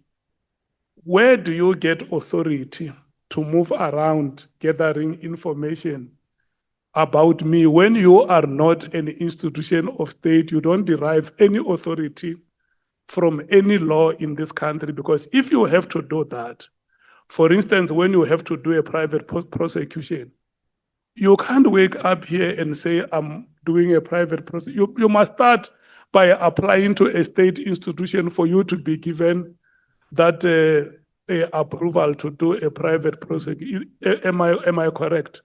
there's a certain amount of investigation you can do to determine whether or not the allegations bear fruit. And if it appears that the allegations bear fruit, Chairman, a docket is put together, a draft docket is put together, and then it's opened, and then it's up to the police to continue the investigation, because we don't have the ability. I don't disagree with you. You are right that you need to present a prima facie case. Yes. But how legal is the process of ensuring that you have that prima facie case? It's allowed. And if it wasn't allowed, the crime levels in this country, Chairman, would be a lot higher than they are. Okay, so you are submitting to us that whatever action that you would have taken in investigating the citizens of this country falls within the prism of the law. That's correct, Chairman. And you agree that if this committee was to find that you have flouted the law, you would have lied before this committee? Well, I have to see what it is that they say, Chairman, but I don't agree that if the committee does that, I've agreed that I've lied. No, I'm saying, you say, you are telling us now that all the actions of investigating the citizens of this country, your actions fell within the ambience of the law. Correct, Chairman. And then I'm saying that if it was to be the finding of this committee, there is concrete evidence available that you flouted the law, you would have lied before this committee. Well, I can't pre-agree that I've lied to the committee, Chairman. I would have to see that document and listen to what's being said and if necessary, contest it. The reality of the situation is we act in good faith. When we get offered things which are unlawful, and it happens all the time, we reject it. Okay. If people offer us bank statements, I in fact had somebody come to me and ask me to do an investigation, and I said they would pay us to get phone records and bank statements. I chased them away. Okay, no, it's fine. So you have repeatedly said here that some of the witnesses who appeared before us lied before us. Am I correct? That's correct, Chairman. So in the 4 days that you have been with us, there is nothing amounting to a lie that you said before us. That's correct, Chairman. I've testified truthfully to the best of my ability. Of course, you know, I'm in my 71st year, so there may be some memory issues here and there, but I've done the best of my ability to give the truth, the whole truth, and nothing but the truth. Okay. Advocate Mashura was here yesterday. He told us about a polygraph test payment Yeah. that was made by you. Did you ever pay for a polygraph test where is Gerald Mukoteri? Gerald Mukoteri was supposed to be one of those people going for the polygraph test, and he withdrew when he heard that the test was being paid by you. Did you pay for that? Chairman, you would have to go back and examine the radio interview where Mokotedi made an allegation that I was in a process with, and by the way, his allegation is completely mirrored by what Cedric Nkabindi said. But his fake docket, which he had opened against me, alleged that I sat in a house in Bedford View with the DA and AfriForum and Robert McBride and others, and we talked about overthrowing the government. So I said on the radio, we're prepared to take polygraph test and we're prepared to pay for the polygraph test, so that he can't say, I'm not going to pay for the polygraph test. So I said to, and I was overseas at the time, and I said to my finance lady, contract one of these people, the polygraph people, and pay them to do those polygraphs. And as it turned out, he didn't go for the polygraph. What the committee wants to know is, We paid for the polygraph. Did you pay? Not me, the company, the Forensics for Justice paid. Is your company? It's the non-profit company. Is it your company? It's not owned by me. If a non-profit company you have but trust, are you? I was the founder. Are you involved in that company? Yes, I'm the founder of that entity. And Do you know what we call the South African Council of Civil Investigators? Sorry? South African Council of Civil Investigators. I don't know. South African Council of Civil Investigators. I don't know about that. And you are not registered. It's a professional body of people who do the kind of work that you claim to do. Are you registered with them? Never heard of them. You never heard of them? No, Chair. Okay. And then maybe the last question that I may ask you, which members would somehow have asked you. If you take a collage of the text messages that you have sent to either General Patlani, to Nkabinde, to Mashura, and so on and so forth. And you look at how you threatened or intimidated them. Doesn't that remind you about what the apartheid authorities did to Black people in this country? Chairman, I don't think so. And if you take this collage in isolation to everything else that's going on at the time, which includes the massive breaches of my constitutional rights, if you put the whole thing together, you can't just look at something in isolation. But certainly, if you want to temper that, Chairman, you must look at, for example, the work that I've done in developing tourism in Soweto. You must look, for example, at the work I've done in developing business opportunities. No, you are speaking in mitigation. No, Let's- not in mitigating. Let's put I'm aside saying the you have to look at mitigation everything and together. look at the collage of the statements that you make against Black people. For instance, it's you here.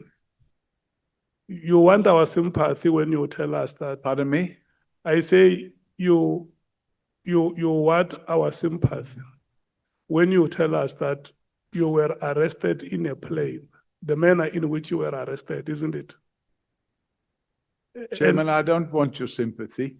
No. We are human beings. Even if you don't want our sympathy, out of our humanity and generosity, we can sympathize with you like we sympathized in many occasions when you were in discomfort. Yeah. What I'm saying is, you say to us that the manner in which I was arrested was very terrible. But you have the chutzpah, the audacity to write a message to a person where you include his wife and maybe children by extension, who will become victims of your action. That I will come and sell your house, I'll come and do this and that, I will have you for breakfast and I will still not be satiated. As I said, Chairman, you have to look at everything in context. I don't deny some of these messages, but when you look at what happened that led to me sending such messages and what triggered that, you start to realize that actually those messages were lightweight compared to what those people did to me and my family. So really, at the end of the day, Chair, I'm not perfect. I'm just trying to do my thing. And to be honest with you, I'm in Okay. my 71st year now, Yeah. and I think I'm going to throw the towel in because I'm actually cut full of all the 36 years of work I've done and what I'm got to show for it. There is you know, where we, you know, for the purpose of euphemism, Probably the purpose of euphemism, the purpose of what? euphemism. My family. Yeah, euphemism. When you say certain things in a better way. Have you ever heard of what we call paternalistic Herrenvolkism? Paternalistic what? Herrenvolkism. I don't know that other word, sorry. You know the Herrenvolk. The Herrenvolk. I don't know what is that. God's chosen people, the Herrenvolk. Paternalistic Herrenvolkism. I don't know about this, Chairman. It's new to me. I've never heard of this. You never heard about it. No.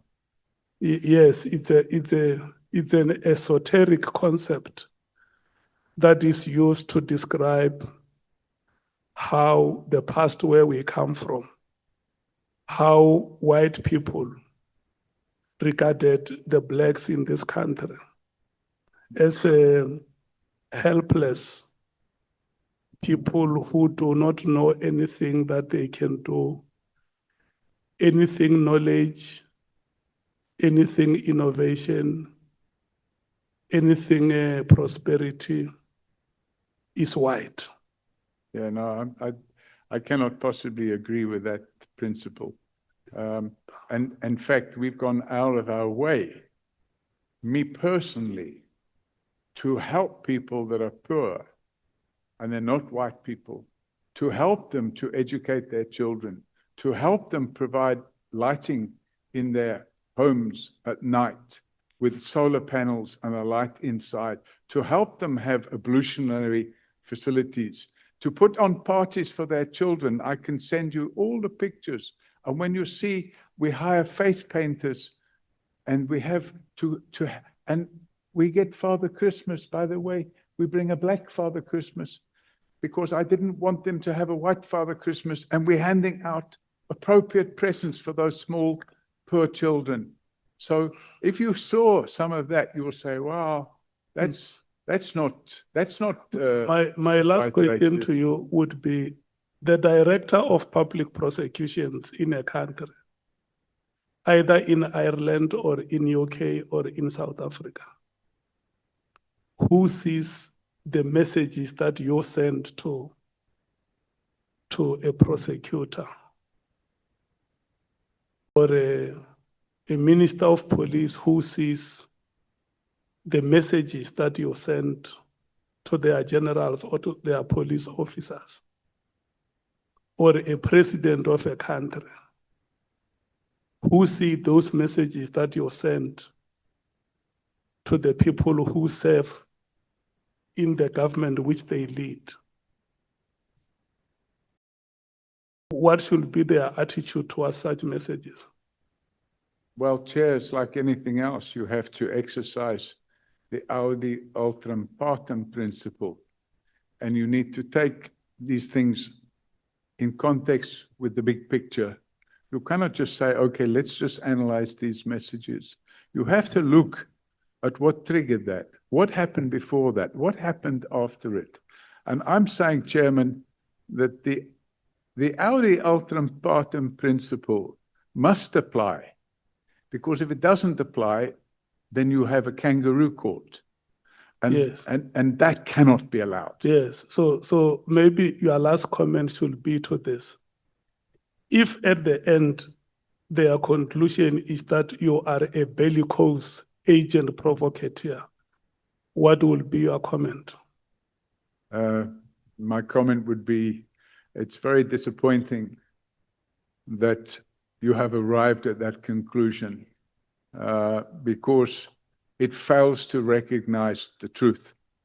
And when you have people parading before you who haven't been properly interrogated, who haven't been able to actually, if I was able to cross-examine some of those people, I would have actually been able to expose their lies. But it is what it is.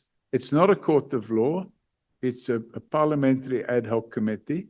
And I guess at the end of the day, I expect that somebody on your committee will find me guilty of treason and have me executed and hung at dawn. But the reality is, Chairman, I've been a loyal citizen to this country since I came here. So I thank you for giving me the opportunity to address your committee. And you still maintain by the oath you took that all the evidence you have given here is truthful. That is correct, Chairman. Thank you. Advocate Arendse. Maybe before, can I check Honorable Scosan? Chair, I just wanted to remind you as well that when we left the other chamber, there's matters which are outstanding, and you said you're going to give us. Yeah, no, you will comment on those matters. We must finish this part. Thank you. Advocate Arendse or Advocate Mkhize. Thank you, Chairperson. Chairperson, a number of the questions that we had have been covered.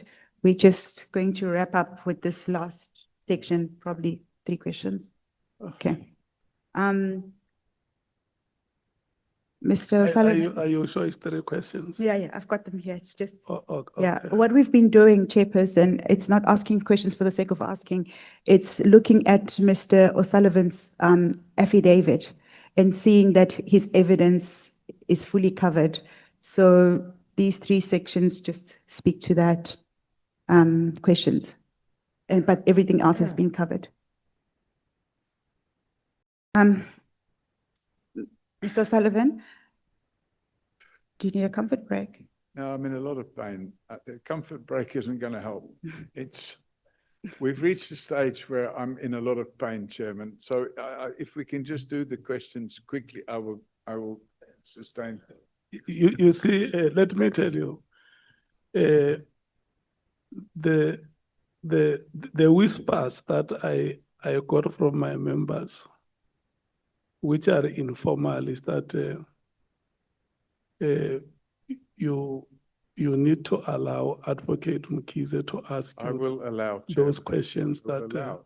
But I just because need to- because let me tell you, if you leave without her having asked you those questions, it will appear like there is something that you are running away from. I'm not running away, Chairman. Yeah. I'm thank just you. in a lot of pain and I ask if we can move on quickly. We sympathize with you. We are human. We know the values of compassion and solidarity. And we very much respect you as an elder. Yeah, let's run very quickly. Advocate Mkhize. Can we run quickly? Chair, if you need to move to the next item. Run with the questions. Mr. O'Sullivan, I would like to just piggyback on a question that you were asked by the chairperson.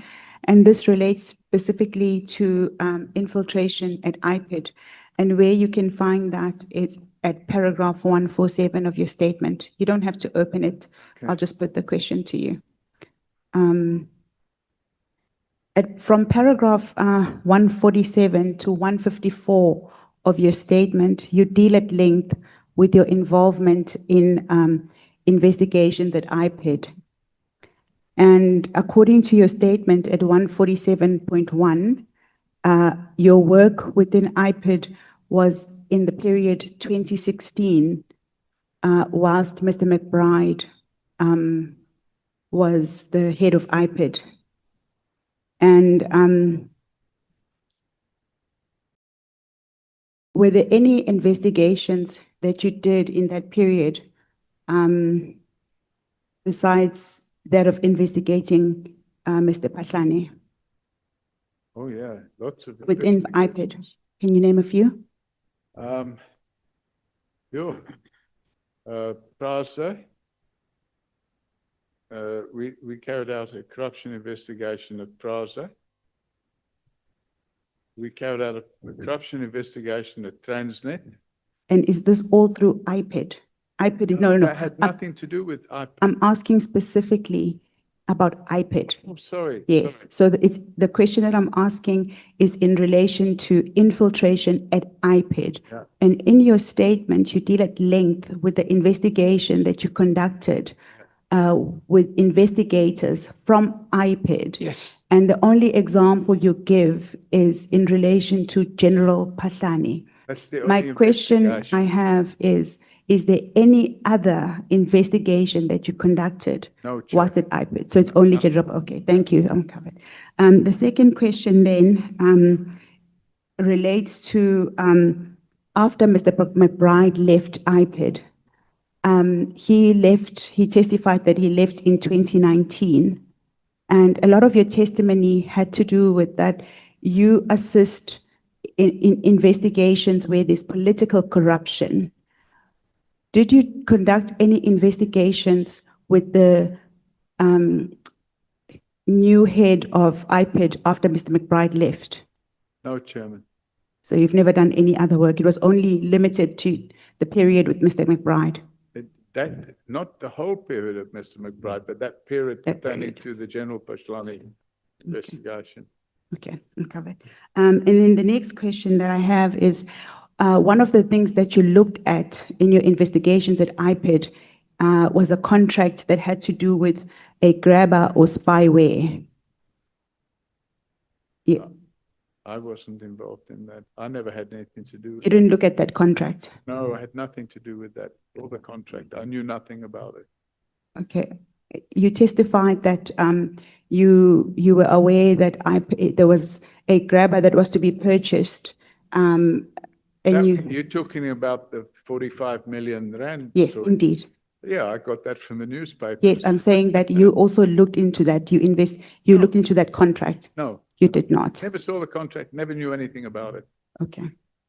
My follow-up question would have been, did you also look at the contract where General Sibiya purchased spyware for the city of Johannesburg? Never had anything, no knowledge of that except until I heard it in the media. The third issue has to do with the Mabula team. Yesterday, Advocate Advocate Mashuga testified that it is common that when a senior official is being investigated or is conducting an investigation that relates to them, that they would use investigators from a different province. General Musikidi also confirmed that juniors don't investigate seniors within the rank. So my question around the Mabula team is, you say that it was unlawful for the Mabula team to do the investigation on behalf of General Pahlani regarding his Sable Hills home. And the two generals, the general that testified, as well as the advocate who's in Mashuga, they both testified that there's nothing uncommon about that. That is exactly what happens. You assemble a team from a different province in order, because of the sensitivity of that investigation. Do you have any comment to that? Well, I think it's possible, but my comment wasn't about where they were from. It's about what they actually did. And they went out with a counter investigation. So they were only set out to stop the investigation into General Pahlani. That was their only purpose in life. And in order to do that, they targeted everybody that was involved in the investigation. However, what they were dealing with was in relation to your investigations at General Pahlani's house. So it was very related. It was not remote. So I made the point, Chairman, that they created a fictitious story that there was a threat to a security, and that's what launched the investigation. It later transpired there was no threat to the security, and in fact, a report had been issued that there was no threat to the security. So what they were really doing was a counter investigation aimed at destabilizing the investigation against General Pahlani. And unfortunately, they succeeded because he wasn't eventually prosecuted on that. He was prosecuted on some other cases which we had nothing to do with. Okay. The last question, thank you that you are still seated. The last question is regarding Mr. Chauke. And Honorable Wessels asked you about the work that you did, having been commissioned by Advocate Chauke regarding the National Commissioner. that would have been the lifestyle audit that you conducted Yes, to yes. provide a report, whether to see that the candidates that were up for nomination were suitable to be the national commissioner. The brief was not to see if they were suitable, but to determine whether there were any skeletons in the cupboard that could cause problems later. Okay. And the only thing that I seek to do with that is that you've given evidence to that effect and that you had a brief. Who was the brief from? Bajani Chowki. Bajani And Chowki. I've made point of the fact that he's since denied it, but the reality is there, and I've got the emails. Are you able that I to sent. provide that email to us? He didn't ask us in writing. I sent the report to him, and I said, as requested, Yes. here's the report. Are you able to provide that Yes, report to I us? can forward it to you. Thank you. I think I may have forwarded it already, in fact. Okay. Thank you. Okay. Thank you, Chairman. Chairman, thank you. I am in a lot of. Thank you so much. Let's do like this. No, there is one last matter. Please, just bear with us, Mr. Just one last, can I see, I'm allocating one speaker per party. Oh, dear, oh, dear. Yes. No, That's I how we're can't. going to deal. Can I see if you want, because listen, honorable members, Mr. Paul O'Sullivan has sent us his apology about, I'm in a lot of pain, Chairman. I yeah. serious amount of pain. yeah, no, we agree with you. In part, Honorable Ngola and Honorable Malema have spoken to some of the issues they want to raise with you. Can I identify members who want to speak on that item? Oh, for God's Honorable Ngola, Honorable Nombalo, Honorable Bangazita, Honorable Malema, Honorable Sols. 5.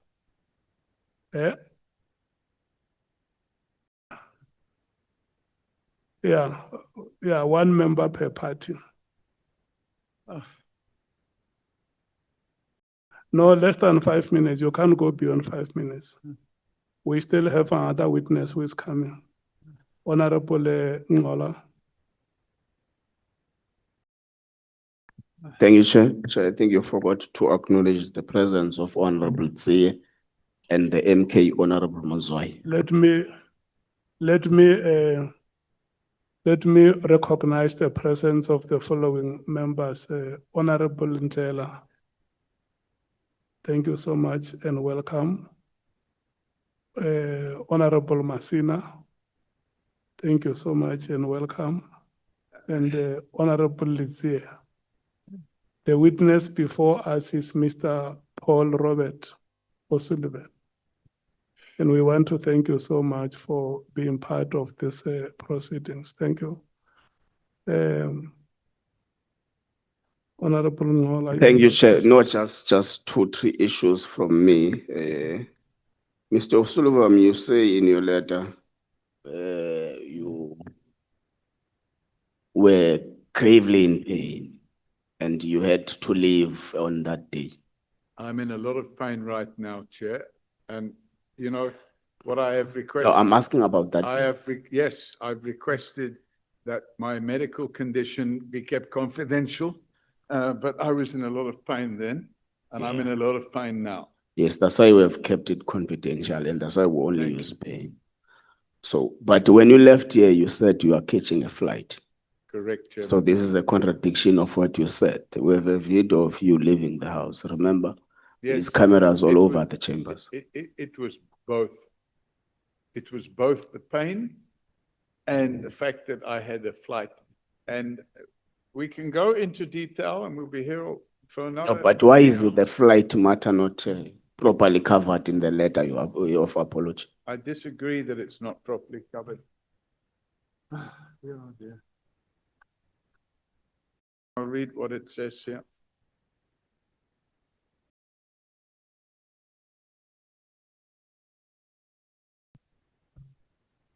Matter of timing. This is on page 5 of the letter.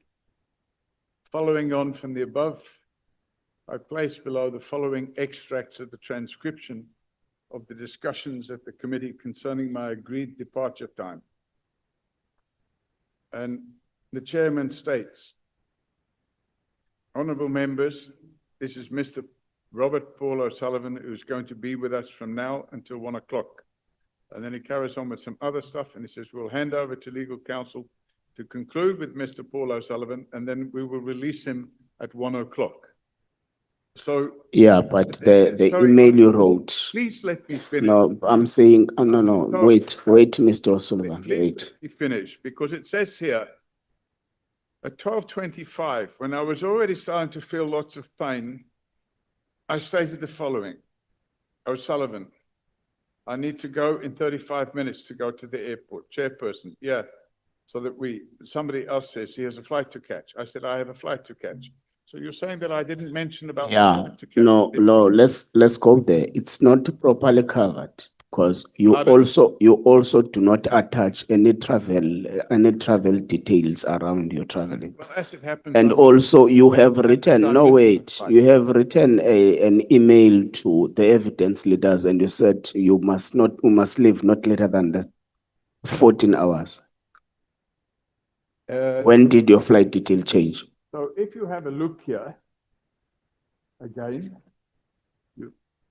we're going to be debating this for a very long time. I've given the communications between myself and the evidence leaders. And I said here,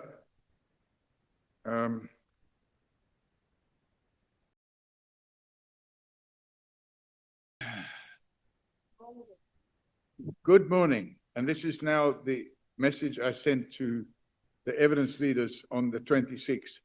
Good morning. And the good news is that I managed to get a few hours sleep and I will see you at 0900. I need to leave no later than 1400 for the airport. Let me finish, please. Underneath that, I said NB. There was a typo in that message. It should have read that I needed to be at the airport by 1400, which would have meant leaving by 1300. No, it is my take that the typo explanation. Mr. O'Sullivan, you know, you have been reprimanded since this morning that you don't have to shout at I know, I'm just in a little pain, Chairman. Yeah, we understand, but just for you to say it the way you have said it now, I'm sorry. apologize. Look at him I'm in the sorry. eye and apologize. Look at me, please. I am sorry. Thank you. Okay, is your last minute? Yeah, it's my last point, Chair. Look, my view is that this apology is just a damage control for the mess you have caused for yourself, because even the pain you are talking about, you'll recall that in the first appearance, we had allowed you to go because you were in pain. So it would have been sensible for you to raise the same concern with the chair, then we would have made the same arrangement. So there is no such a thing as a pain. You are just doing a damage control for what you have done. And in our view, you were completely in contempt of Parliament, and therefore you are going to suffer the consequences of your Honorable actions. Thank you. Mbalo, if you can create space for the conversation to have eye contact. Yeah, no, thank you, Chair. No, Chair, I think as the first point, I agree with the latter speaker. Mr. Paul O'Sullivan, what you have done has never been done even by the state president. Even when the president is under a hostile environment in Parliament, they've never done what you have done to us, because they understand the constitutional mandate of Parliament, and Parliament is the highest organ of state. So you did the unprecedented. The apology that you wrote to us, I agree with the latter speaker, that is nothing but a concerted effort to escape liability for your actions. And that apology can never be enough up until you apologize to South Africans, because Parliament is a democratic institution which is constituted by representatives of the people. So you provoked many South Africans on that day. You did not only provoke us, because this is the people's parliament. We are here for the people who are carrying the mandate of the people. So we'll never accept any clandestine apology. An apology must be submitted to the people of South Africa, not to us. I'm giving you this opportunity, and if you choose to swallow your pride, that is not going to take the criminal aspect, the offense that you committed on that day, because you committed a criminal offense. But now I'm giving you an opportunity to swallow your pride and apologize to South Africans for undermining their institution like you did. I'm giving you that opportunity.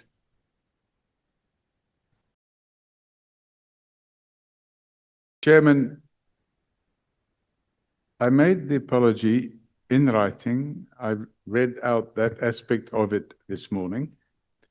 I'm happy to say that I apologize to the whole country, not for undermining Parliament, but for leaving at the time I did and in the manner in which I did. But I do not believe, despite your assertion to the contrary, that I committed any offense. And that's it in a nutshell. No, I think you have done what I've requested you to do. For your previous appearance, how much did you claim from Parliament? Pardon? For your previous appearance, I think you are appearing for the third time now, correct? Yes. For the previous appearances, have you claimed for the recent appearance? I've not claimed. I only claimed for the first appearance. For the first appearance, how much did you claim from Parliament? I think it's about 80,000 rand. For one appearance? No, that was for 2 days, 3 nights in a hotel during Indaba Week. Indaba Week, Chairman, there were no hotels available. So in order for me to be at this Parliament, I had to book the only hotel that was available. And it's not a 6-star or 9-star or whatever hotel, it's a 3-star hotel. And they had 2 empty rooms, and I grabbed those 2 empty rooms. And they were 10,000 rand per night, per room. That amount must never be paid to you from the taxpayers' money. There must be a minimum amount, and you must never receive any special treatment. The same amount that has been paid to the previous witnesses who have appeared here must be paid to you. In fact, you must be paid the lowest amount. Your amount must be rated in accordance with the lowest amount that has been paid to previous witnesses. You were not coming to a honeymoon here. You were coming to Parliament to assist our investigation. So we're going to write to the Speaker that no amount of 80,000 should be paid to you. Thank you very much. Honorable Malema. Thank you very much, Chairperson. Mr. O'Sullivan, I don't think that, like the previous speakers, your apology is really genuine. Because after you left here, you went to media houses and said you'll only come back here if we stop calling you a sellout, a thug, a spy, and all manner of things. And that was after you left, where you had an opportunity to self-reflect. You didn't do that. And I don't blame you. It is in the nature of who you are, a typical white male who feels is superior than the rest of us. And you displayed it here the same way you displayed it every day, the same way your subjects and targets for investigations in their majority were black males in the senior positions, because we have no regard for black people. And you looked at us here and said, no, none of these people is going to tell me anything. And that's what makes the allegations that we wanted to overthrow the state more legitimate. Because what you did that day was to overthrow the legitimacy of Parliament. You were eroding the authority of Parliament. And had we not taken a firm stand, this Parliament was going to be rendered useless and toothless because of you. And if this Parliament is not going to act on you so that no molecule after you comes to repeat what you did, no one must ever, ever come to this Parliament and behave the way you behaved. And we can only do that if we act on you and act on a white male who behaves like he's untouchable. Then everybody else will know that that Parliament will bite you if you go there and undermine it. And with those few remarks, Chair, the EFF reject your apology. It's not an apology. It's an afterthought of a racist that wanted to undermine the authority of a democratic institution called Parliament. And you wanted to erode its authority, and you successfully failed. Because we'll never allow that. We're not going to allow that. That the white males must continue to do what they've been doing previously during apartheid government. You displayed white arrogance, white supremacy, and we watched it in action. And you need to know that that which you did reflects exactly what happened at Flag Plus. And you confuse this Parliament to be like a Flag Plus, as if you didn't go is in charge and we are subjects and arrested in that farm. We're not in a farm here. We're elected by our people. Whether you like it or not, you have an obligation to respect the will of the people, because this Parliament is the will of the people. So you must find it in you that the new South Africa does not have a room for that kind of behavior of white males who are racist in nature. Thanks, Chair. Do you have any comment on that statement? None whatsoever, Chairman. Okay. I'm not going to dignify that statement with a comment. Point of. Again, Chair, we don't need I can't. anything that, this arrogance again is saying is not going to dignify what? What are you going to, what are you not going to dignify here? No. Being called a white racist. No, we are racist, yes. No, wait, Honorable Skosan, wait. No, but he must retract that, Chair. What is said to the honorable members? No, wait. What do you mean when you say you are not going to dignify? You mean that the statement that the honorable member has made is undignified? Absolutely undignified, Chairman. What moral basis do you use to determine that the statement is repugnant? I totally disagree with being called a white racist. Yeah. Apartheid. Is it Flag Plus. is it difficult for you to say, I disagree with your statement, and to say, I can't dignify that statement? Okay, I disagree with that statement, Chairman. Okay. Honorable Bangazita. Well, thank you, Honorable Chairperson. I think my colleagues actually have covered me substantially on what I had wanted to say. Safe to say that there is also an aspect which actually leaves me very much concerned when Mr. O'Sullivan actually referred to all of us, members of Parliament, as crooks.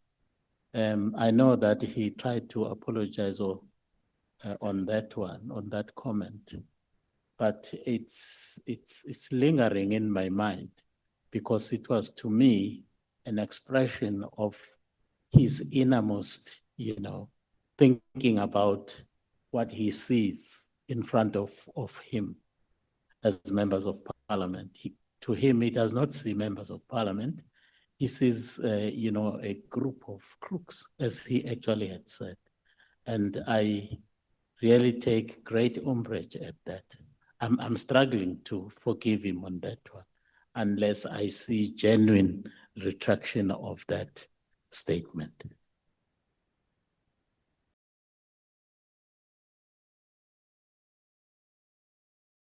What is the recourse you are seeking, Bangazita, from the witness? I I don't think that it actually warrants just a mere sentence of saying, well, I apologize. There has to be some kind of demonstrable, remorse Yes. on that one. Can You you know. make that request to him to show the demonstrable remorse that you talk about? Mr. Apollo Sullivan, the honorable member says you have not been demonstrably remorseful. You know where this statement comes from. When we met with you last week, it was raised here that you have called members of parliament crooks, and during the proceedings you later said some.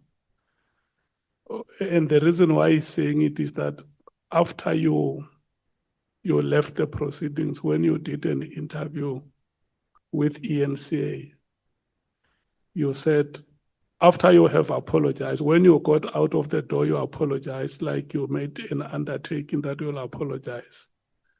But then after apologizing during the course of the interview, when there was a horde of media houses around you, you said that you apologized because you wanted to make peace in the house.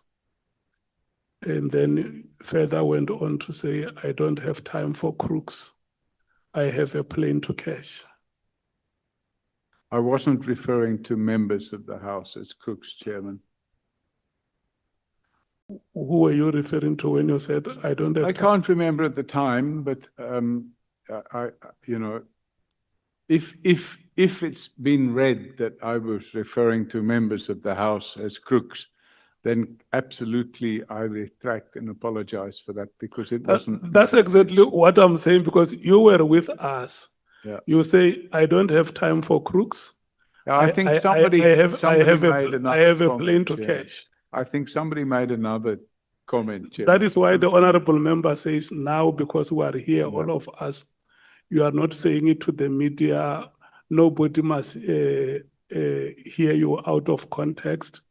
You just look at them and say, Honorable Souls, Honorable Malema, Honorable Mattheys, Honorable Mwango, up to Honorable Sokanyile. Here you say, I want to apologize for those statements, because he says there is no demonstrable remorse. Chairman, if it's been read that way, I absolutely retract and apologize to everybody for that comment. Thank you. Okay. Honorable Souls. Mr. Sullivan,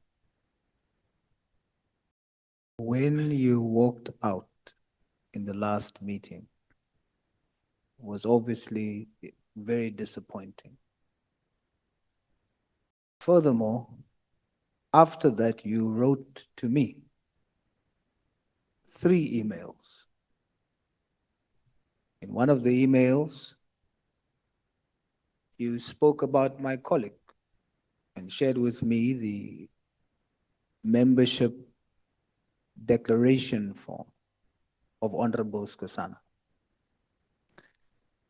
And I'm sure you wanted me to deal with it here. Secondly, you shared with me, you praised me, and then you shared with me you joined the ANC and left when President Zuma became president, and then you joined the Democratic Alliance, and you're no longer sure about them, so you're choosing to vote for the mighty Patriotic Alliance. Now, the reason why I never responded to you is because I wanted to do it face to face. I wanted to let you understand. The reason why I didn't respond to you was 2 things. One, I wanted to preserve the integrity of this committee and show you that even us has integrity. 2, I wanted to show you that I'm a little Busman boy that doesn't need affirmation from anybody. And I'm not doing what I'm doing for claps. Mr. O'Sullivan, I want to remind you all the good work that you've done. Your arrogance and display of arrogance takes away from the focus on what you really do. But it's your choice. I urge you again, put your breastplate of righteousness in place. I leave you with this scripture. Pride comes before the fall. Thank you, Chair.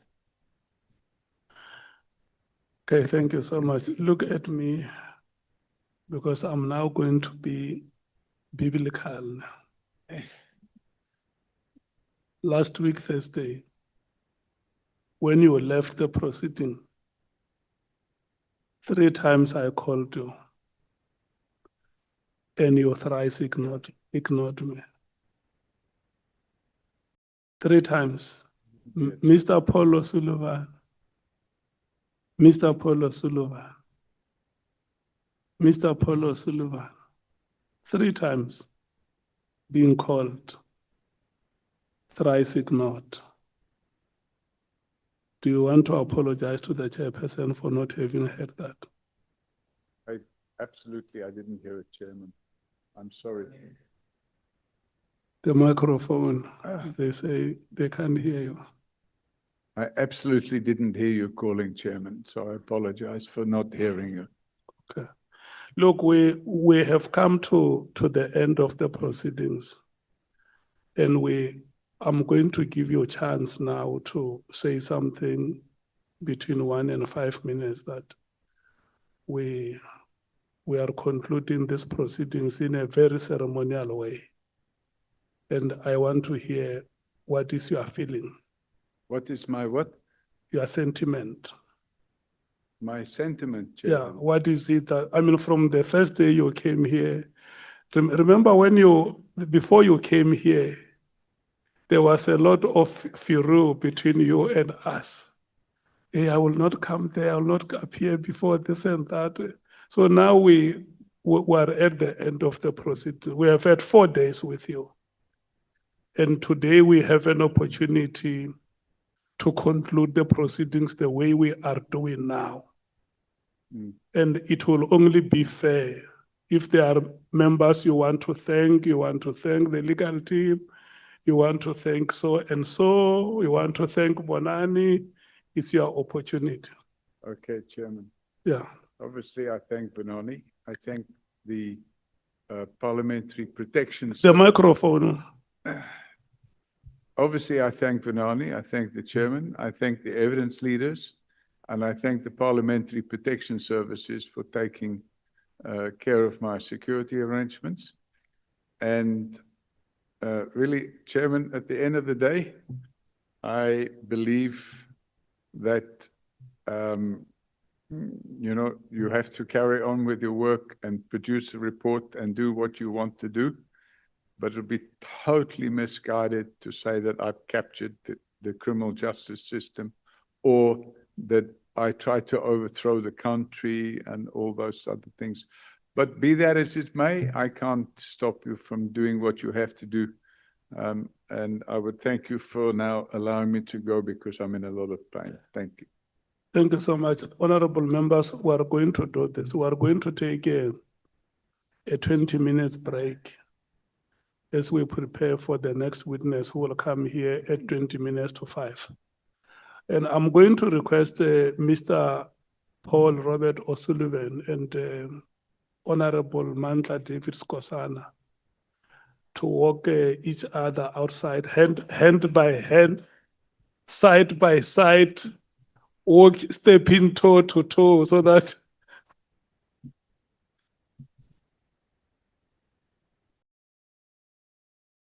the Honorable Skosana. Yeah. Thank you so much.